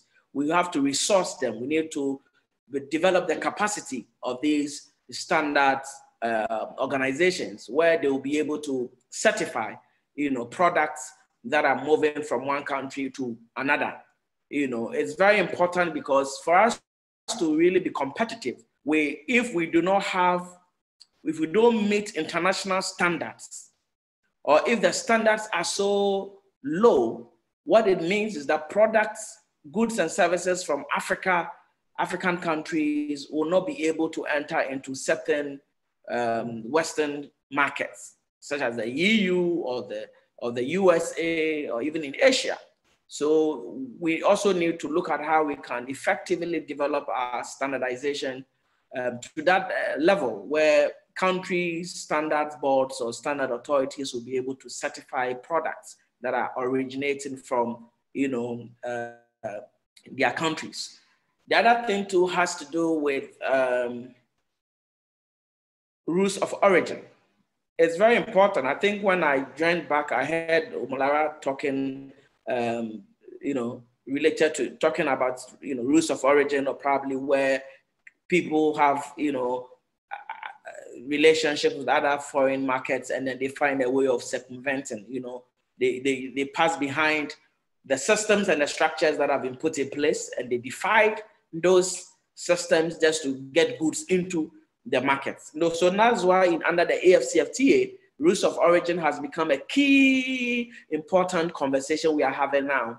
And I know they are, finalizing that particular protocol on rules of origin, where if a product, because now that we are a single market and we are integrating, what that means is that if any product that is entering, any goods or service that is entering from any states apart from the African member states who are, signatories to the AFCFTA, that product, there's a way you treat that particular good or service.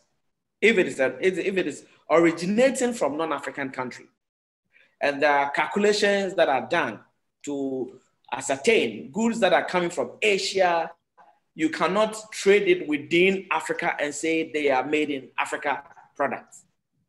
So therefore, you are going to enjoy the duty-free, quota-free. It means those goods will still be taxed. Those goods will still be taxed. So what we are trying to do, because often in Africa, what we see is that circumvention thing we are talking about, where, you know, we did the same regime where goods and services are quota-free, duty-free. People now will see goods coming from Asia, and they will come in a way, and people will package them as made in Africa so that they can be able to trade with those goods across the continent and still enjoy the quota-free, duty-free. And these are some of the things we must avoid. We must become loyal citizens of Africa. We have to protect the interests of Africa and then make sure that this regime will work for all of us. The other thing has to do with capacity. If we really want to successfully trade within the continent and increase the level of intra-Africa trade, we must build capacity at all levels. Capacity in terms of infrastructural capacity, we need to build it. We need to build knowledge capacity.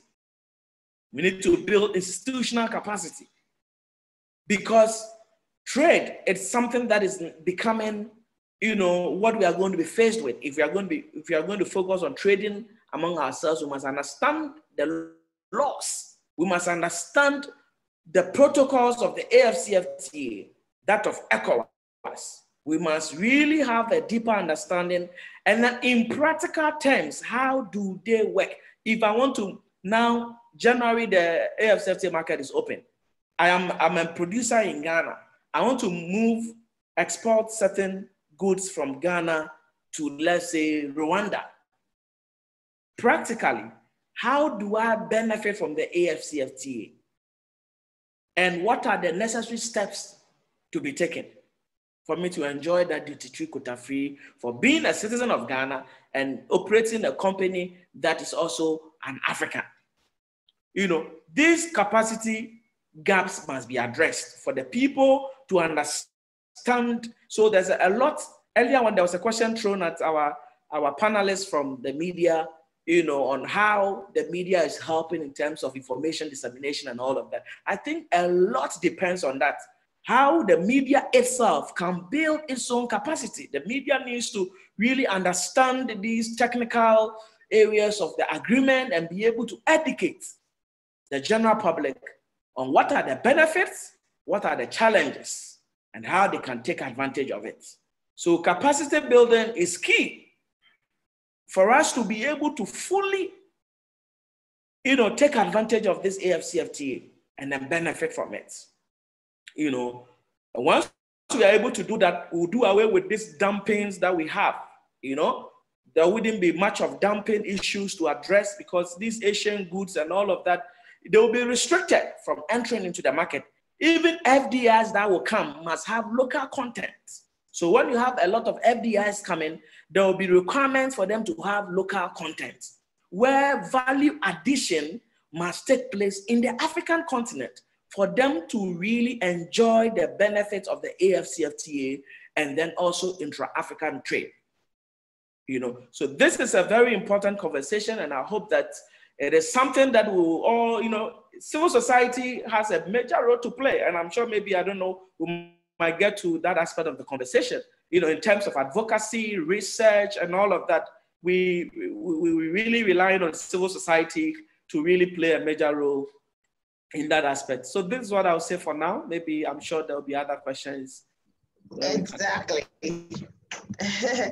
Thank you so much, Isaac. Thanks a lot. In fact, you have really kickstarted the last part of this section.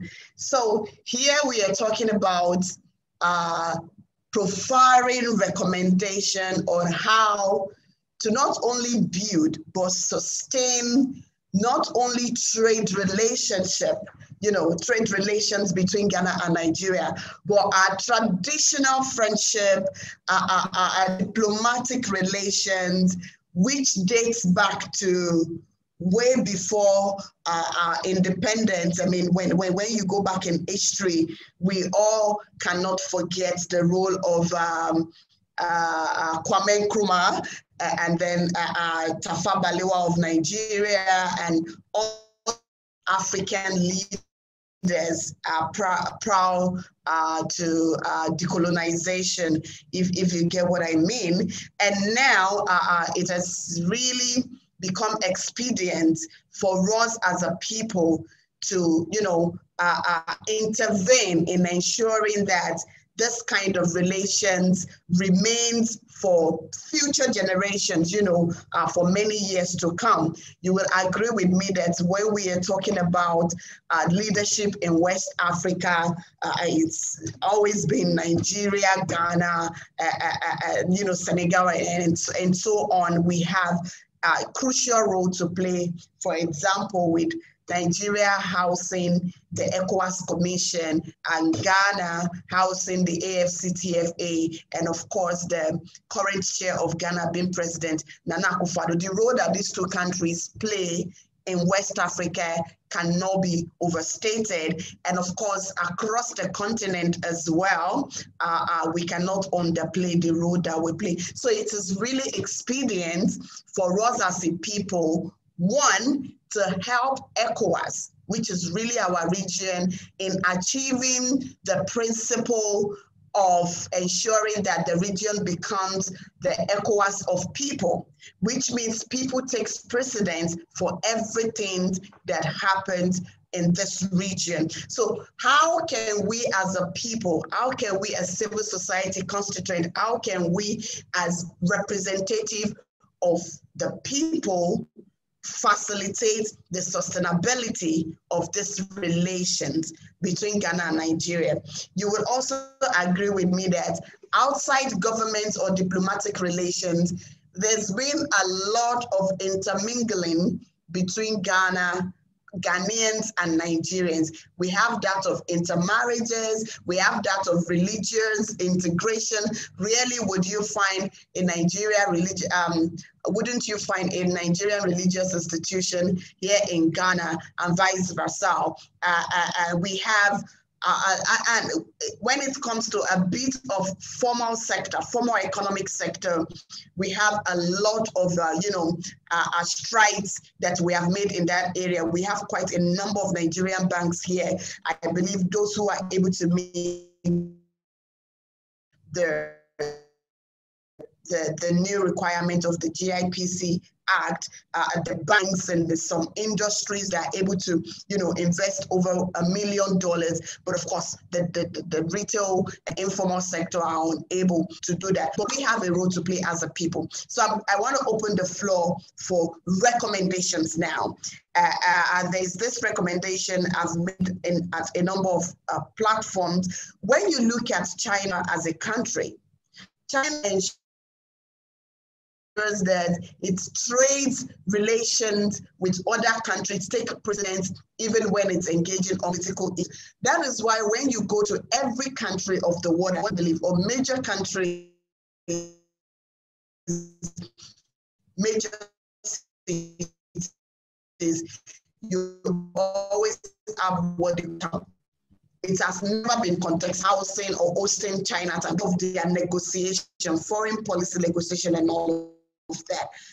How possible it is for us as West Africans to have a West African town, I don't know whatever it's going to be called, or a Nigerian town, or a Nigerian market, or whatever, where, we have this long-term agreement, between our countries that this will be for us in bids to facilitate or to achieve the ECOWAS protocols on free movement of persons and goods. But let's leave that aside. I want to open the floor now. If you would like to take the floor directly, you need to raise your hand. Otherwise, I will take some of, you can write your comments in the chat box whilst I engage our speakers to take turns and just proffer recommendations on how we can sustain this relationship, how we can boost trade, how we can, reform our policies, how we can domesticate ECOWAS protocols within our respective countries, and, just to achieve our common goal. I'm going to start from my friend Francisca. What immediate recommendation would you make? Please, colleagues, participants, you can rather raise your hand or note your recommendation in the comments box, in the chat box. Francisca, you have the floor now. Where do we go from here? What can we do? Please give us your idea.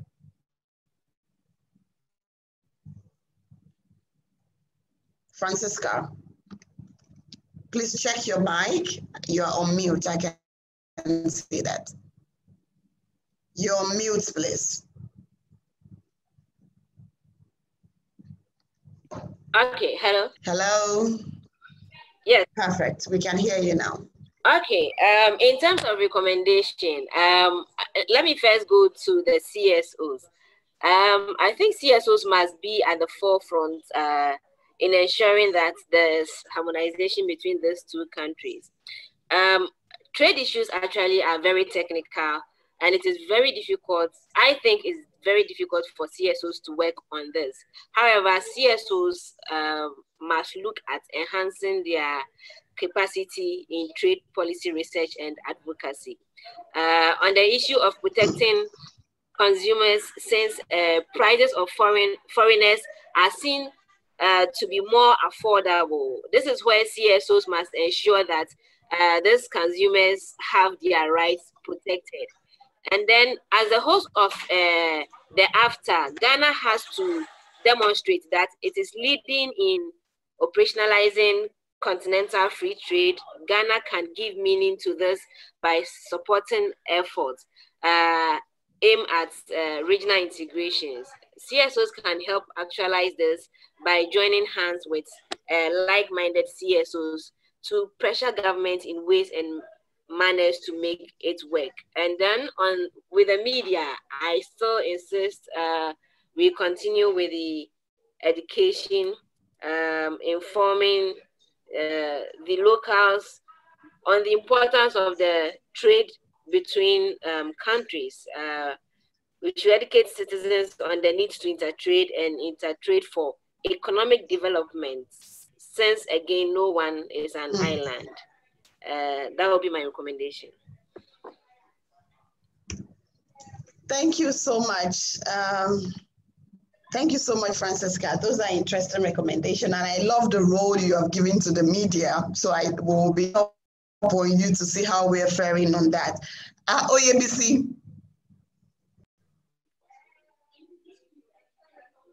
Yes, I think for me, we have to also be very clear as to what we mean by civil society. So civil society in this case means all of that space outside of government and private sector. So the national associations of trade in Nigeria and Ghana would also have to be they are part of civil society. The academics, they are part of civil society. The media itself is also part of us. Must look at how can we get the full spectrum of the resources of civil society to help shape the narrative and also to help provide solutions. So what can academics tell us from their research? What can the media tell us from what they've heard on the ground, and what solutions are they bringing, and how can they help us reframe these conversations? What is the role of the faith-based organizations that are also part of civil society? So we must find a way of using the full spectrum of the civil society resources in solving this problem. The other is to say that we have to be careful so that we don't usurp the role of the legislature. So as civil society, we are the representative of the issues that affect the common man. So it is courteously assumed that as civil society, we understand those issues and we can bring those issues to the attention of both the executive and the legislature, and they can use that knowledge and that wisdom to craft laws and policies. So we must at every point in time, pay attention to laws and processes that are coming out of our national government and also out of our regional institutions. Analyzing them, ensuring that we will provide very deep thinking and deep thoughts as to how this can affect the bottom line, which would be the common mind. Civil society itself must also find a way of coming together as a hub. And I know we do have WACSOF, and WACSI is also there that provides capacity. But by and large, we need to now begin to look at what's the role of West African civil society organizations in all of this. How are we going to provide the right knowledge? How are we going to advocate and ensure that we handhold our legislators and executives to understand the issues, plus also ensuring that we see that those issues that we've enunciated or enumerated, they are well captured in policies. So we also have to build that capacity of being able to analyze policies, being able to influence policies, and being able to see through many of the recommendations that we're given. One quick one is this meeting that we're having with WACSI, and I would think that from those meetings, a policy brief would come up that can be shared with legislators, that can be shared with the executive, and that can also be shared with the national associations themselves. Looking at how do we broker a conversation amongst ourselves as civil society, because these trade associations are part of us, they are part of our family. How do we bring them into the conversation? How do we listen to them and use what we've heard from them to develop a report that goes to government and that can help government shape the policies, retool policies, redesign if need be, and we can solve this problem once and for all. Over to you, Omolara.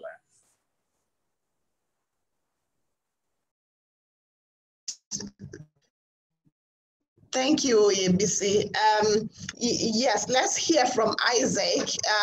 Isaac, if you can, just add, in addition to your recommendations for civil society, if we can also pick what our government should be doing, whilst OABC and Francisca also plan to respond to what we should be asking from government. So Isaac, please, what should civil society be doing? How can we sustain this relationship, end this part and live happily forever after, and then what should our government be doing? Isaac. Yes, thank you very much. When you look at trade, it has become an area that in Africa, civil society has not really been actively involved. I'm saying this with a lot of attention drawn to the fact that, yes, there has been some level of engagement from civil society, even at the African Union level, where for the first time ever, we had civil society forum alongside heads of state summit in Niamey to allow room for civil society to talk about trade. From that meeting, we realized how important the role of civil society is when it comes to trade, because we always think that anything trade is business, and civil society should not really be concerned about it. But I think this is a great opportunity in this meeting to also give that platform to civil society to take and then begin to be involved in the conversations around civil society. And then I will agree with my brother, OABC, who also talked about, in fact, what do we even call, who are the civil society organizations? I mean, to really define, because there are a lot of them. There are think tanks, there are national associations there are business associations, there are women associations that are, dealing in trade and cross-border issues and all of that. So we need to really have a broader view of civil society when we talk about trade. Very broad, so that it can be inclusive of all these national associations. Now, let me move gradually from civil society to talk about, government and business. We need to begin to create that focused government-business relationship. I mean, this hasn't been much talked about conversation, to have government-business relations where, government can have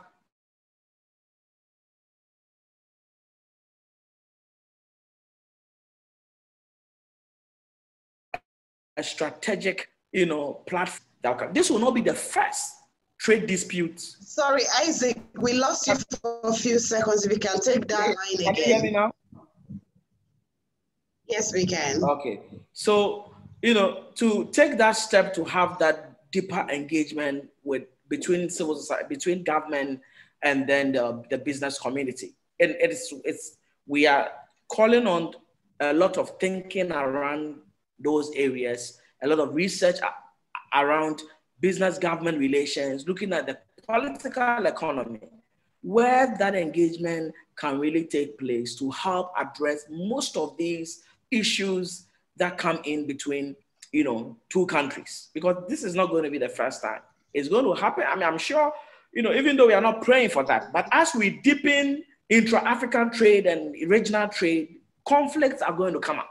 So where you have a vibrant business-government relationship, you are able to quickly address the issues.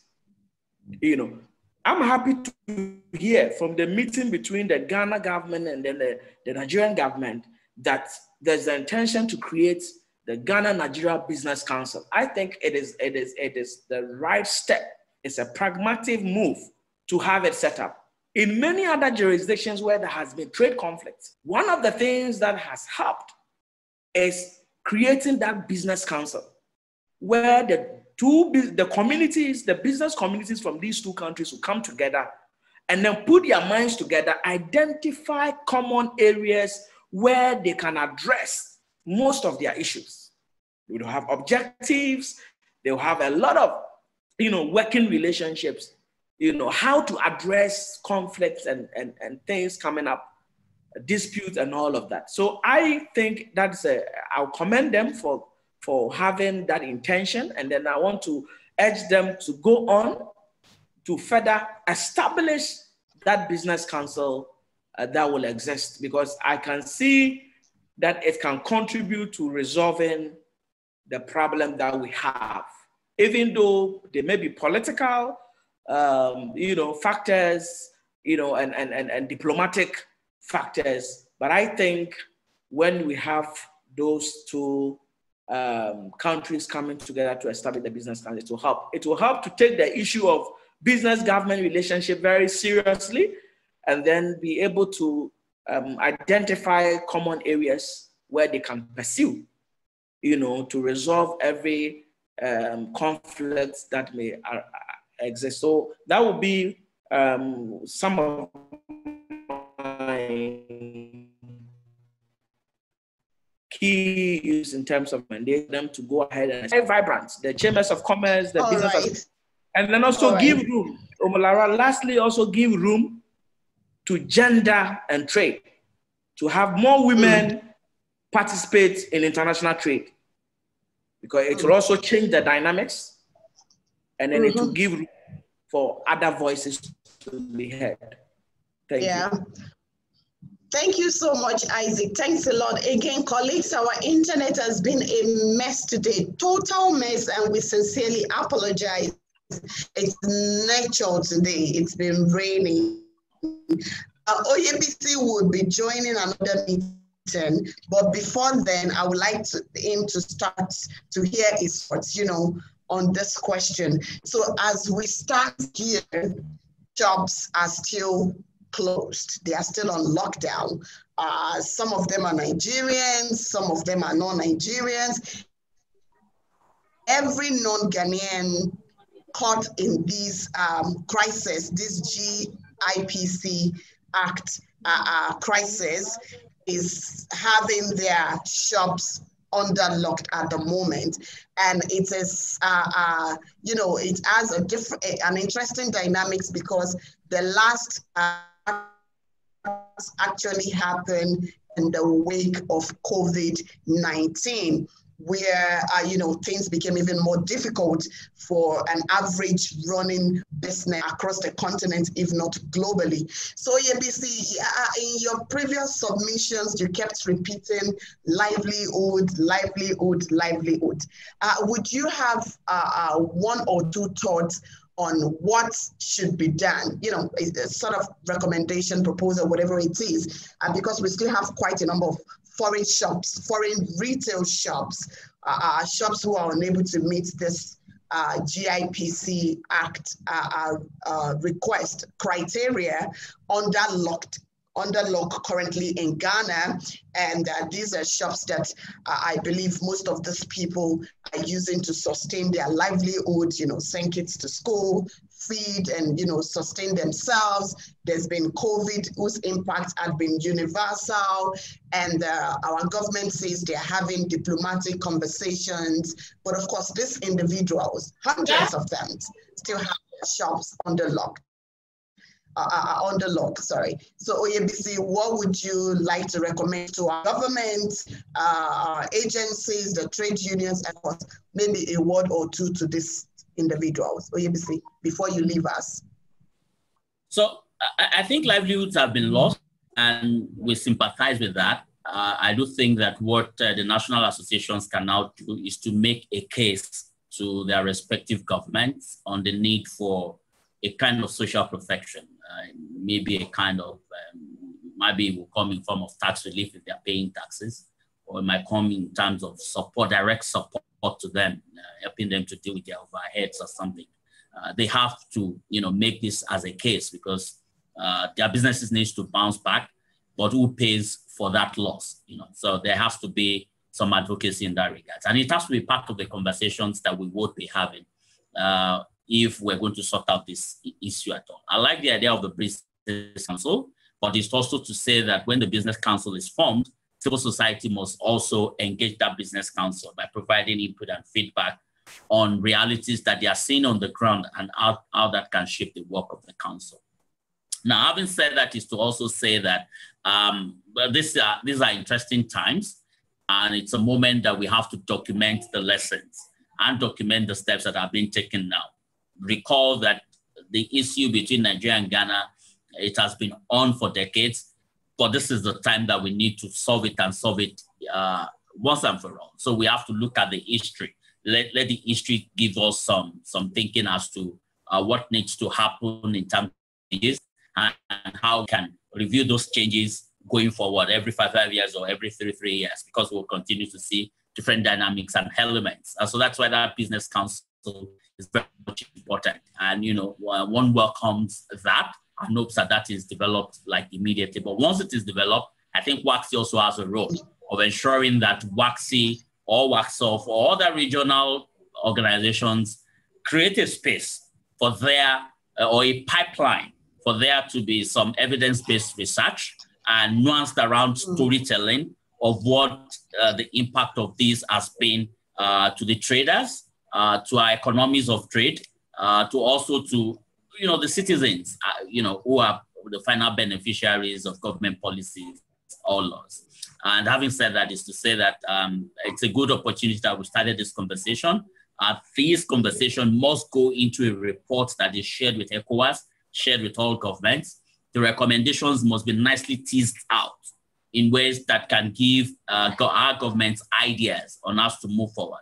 In terms of the next step, I do also think that WACSI must find a way, working with the national traders associations, to also document many of the issues that they are saying. So we don't want to just be reading these issues online, but we want to do a kind of evidence-based analysis, just listening and using that listening to develop a kind of what we heard from the National Association of whatever and the National Association of Ghana and Nigeria, and use that to develop a report that is sent to government. Again, that helps to crystallize and document the conversation from both ends, helping us to see how best to use that to develop the laws and the policies. We must also, I like the fact that all of us here in this room, we agree that we are brothers, we agree that we must trade together, we must keep that momentum going by ensuring that we keep that narrative positive. This would disarm those that might want to prey on this kind of issue for political reasons, when we all shape the narrative from the point of, yes, as Nigerians and Africans, as Ghanaians, the bottom line is we want to be able to trade seamlessly, we want to be able to share prosperity across our countries, and we want to better our lives. If we frame that narrative that way, of course, linking it to what does AFTA give to us, what does the ECOWAS protocol give to us to be able to do this, What does our national laws give to us to do this? If that narrative is kept that way, then we would have disarmed those that would want to use this for political reasons, and those that would also want to benefit from the rancor that we have in the country at the moment. Let me once again thank you for the opportunity to be able to share my thoughts. Unfortunately, I have to run for another meeting, but it's been a very useful event, and I do hope to continue to engage with Paxi on the next steps. Thank you so much, Oyebisi. Thanks again. And we really appreciate you for accepting to share your insights with us on this webinar. It has been a difficult conversation, and we were compelled to accept that with the number of people who would not like to make comment on this topic since about a month ago that we've been trying to get people on board to speak. So to all of you who have agreed to join us in this conversation, be it as speakers or as participants, I think it's a bold step and we really appreciate it. So Oyebisi, thank you so much. We'll let you go. Once again, Oyebisi is the Executive Director of the Nigerian Network of NGOs, NNNGO Nigeria. Thank you, Oyebisi. You can take your leave now. Definitely, we'll reach out to you.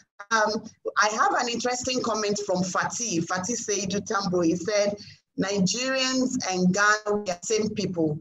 I like the way our film industries are working together.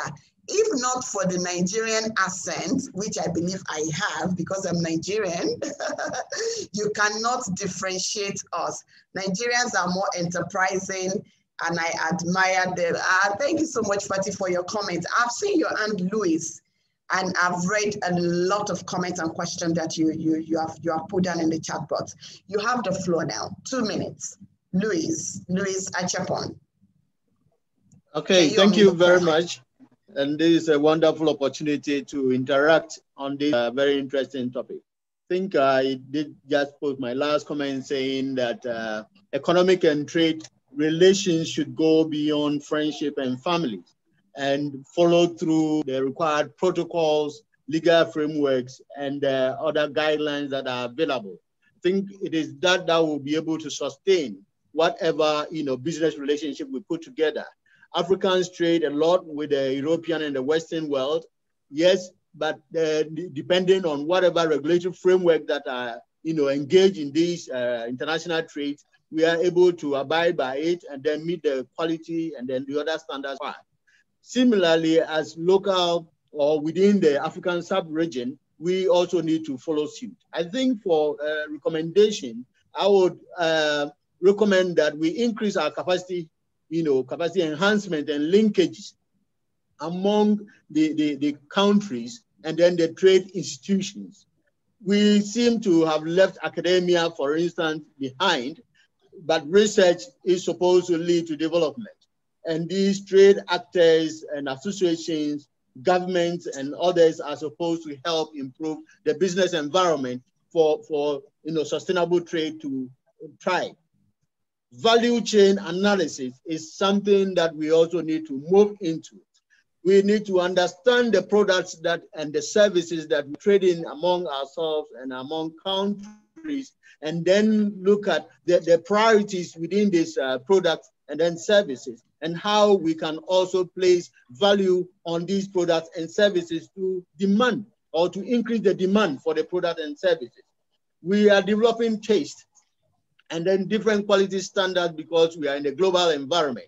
But this will have to be reflective on our local content as well and ensure that we actually building on the products that we kind of initiate in Africa, within West Africa. If you look at cocoa, if you look at gold, if you look at oil, for instance, that is some of our products in Africa and in West Africa, we do not add value to it.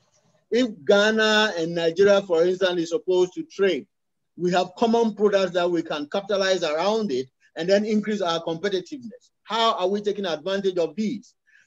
Are we looking at exchange of these goods and services and to complement our national capacities to be able to enhance the product quality, to attract the needed market within our context in Africa and also meet the international market. Some of these products have been in neo-colonialism arrangements where there has been trade agreements between African countries and our European counterparts and Western counterparts, and some date back to the colonial era, where there has been stability clauses within these trade agreements that bar the production countries to add value. Are we sitting aloof to let these things continue to happen in some of these policies and arrangements, so as it can open up for value addition, so as the product that we bring up within our geographic content will also be applicable or useful locally, nationally, and then internationally. So we are trading as two countries, for instance, Ghana and Nigeria, and then we pick a common product like cocoa, a common product like coffee, a common product like gold, a common product like oil that are pertinent of these two countries deal with. How are we joining forces to enhance the quality of this product so that we can also have some price standardization? In this current development, most African products, when it's entering the European or the Western environment, prices are rather determined by the buyer and not the producer. And these have been part of the colonial, controls that are still, in force. So I would suggest that we join forces around some of these issues, and then the ECOWAS protocols and the national, laws and regulations rather reform to enhance our capacity as a sub-region, and then also to be able to guide the products and then the values and the quality as well as the pricing, so as we can enhance our business within the sub-region and also, interrelation or other business with the international environment. Thank you very much. Thank you so much. Thank you so much, Luis. You really helped us today. I'll be going back to, we have Francisca, who hasn't made comment on what government should be doing. And she had talked about what civil society should do, but what government should do. But before then, I have a comment here, which says, one of the challenges of intra-Africa trade relations is payment and transaction fees across African nations. What can be done to reduce bottleneck associated with this? And I completely agree with you, Williams Adegoke. Thank you for raising this point. In addition to Williams' point, I think one of the factor that has, slowed down our development and trade integration pace across the continent, and especially in West Africa, has been what I will call infrastructure logjam, infrastructure, low infrastructure, if I may put it.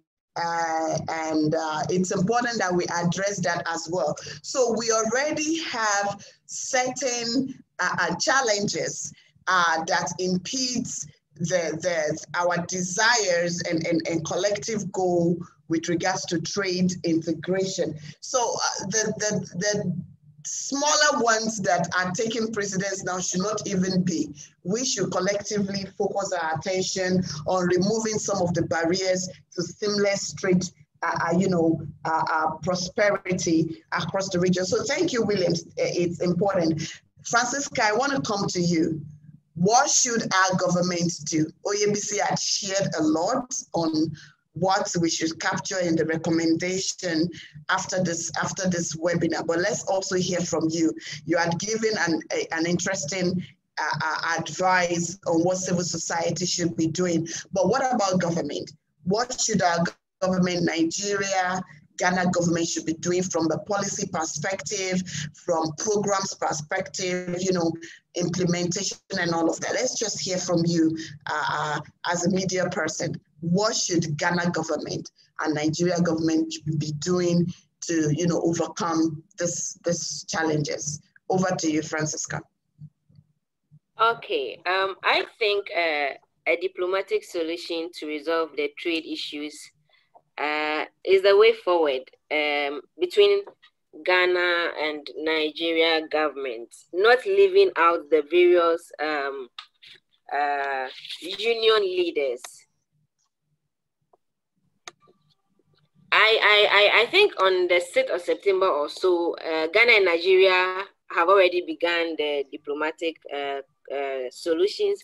They met to agree to establish a friendship act, which will improve trade relations. And I think that is the way to go. The reciprocal legislation is aimed at finding a lasting solution to trade hostilities between nationals of the two countries. The deal was actually reached between the Speaker of Ghana's Parliament, and then the House of Representatives of Nigeria,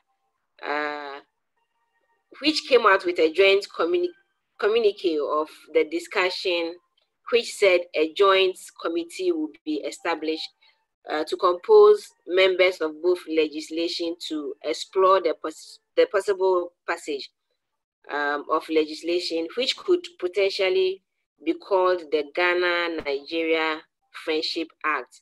I think if this is done, it will go a long way to solve most of the reasons why we are having this back and forth trade war between Ghana and Nigeria in terms of trade activities. So my expectation is for these two governments to have the peace talk, and then that will boil down to all those who are involved in the trade line of chain. Yes. Thank you very much, Francisca, for that very concrete piece of advice to our government. And over to you, Isaac. Looking at all what we've discussed in solid terms, what should our respective governments consider doing to ensure that these tensions are eased once and for all?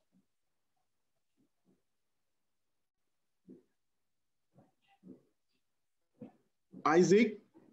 And while Isaac is preparing to join, I can read a recommendation from Luis, which says, national governments should also take steps towards local economic development policy reviews to accommodate current development trends. Thank you very much, Luis, for that. Isaac, back to you.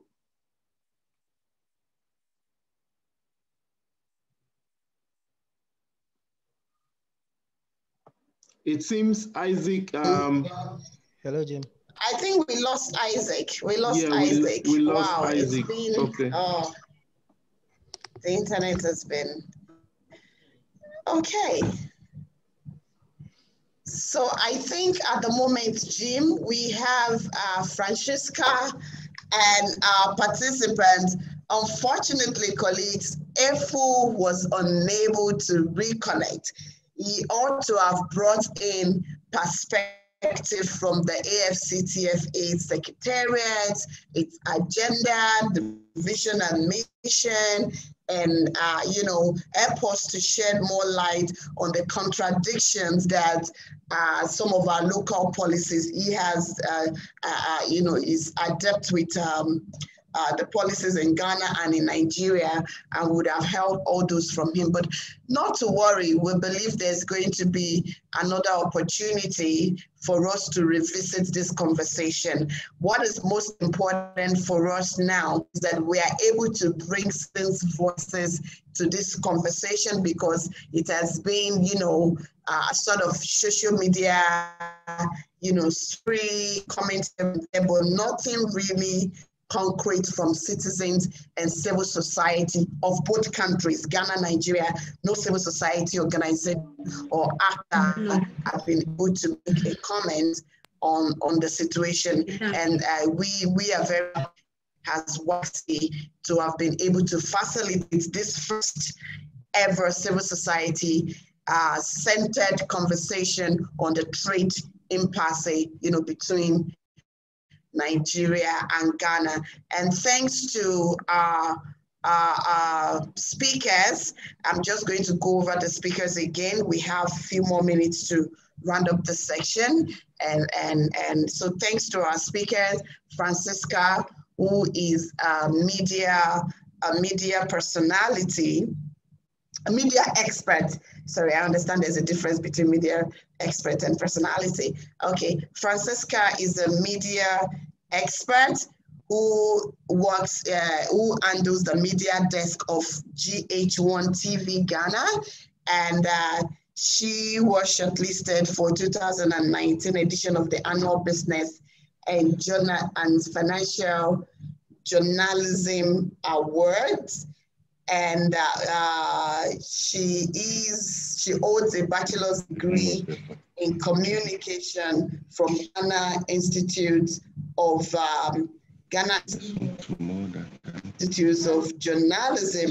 It's also interesting to state that Francisca is a two-time business reporter of the IFEJ Award for the 2017 and 18. And also Oyebisi, like I said, who has left the call now, is the executive director of NNNGO Nigeria. And then Isaac Obert Arthur is the executive director of African Center for International Trade and Development, ACINTAD.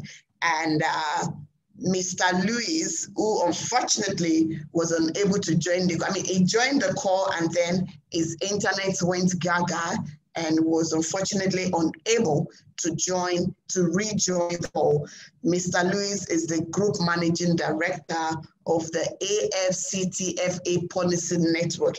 It's really a shame that we could not collect insight from Mr. Lewis. So thank you so much to everyone.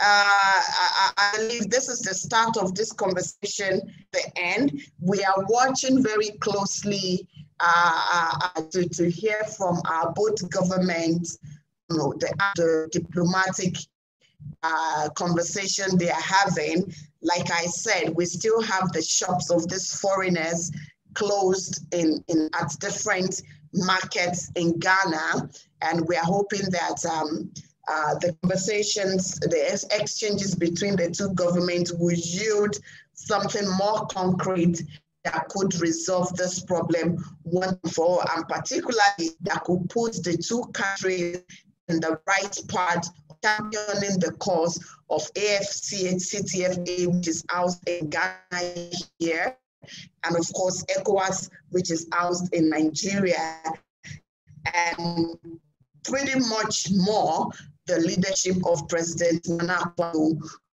who is the current chair commission to drive this, to a good end. As a way forward is for countries to desist from protectionist agenda in terms when it comes to trade, but for us to rally around our collective desires. We've also talked about the need to re-educate our people on the various ECOWAS protocols, and I remember Francisca was talking about the media also playing this role.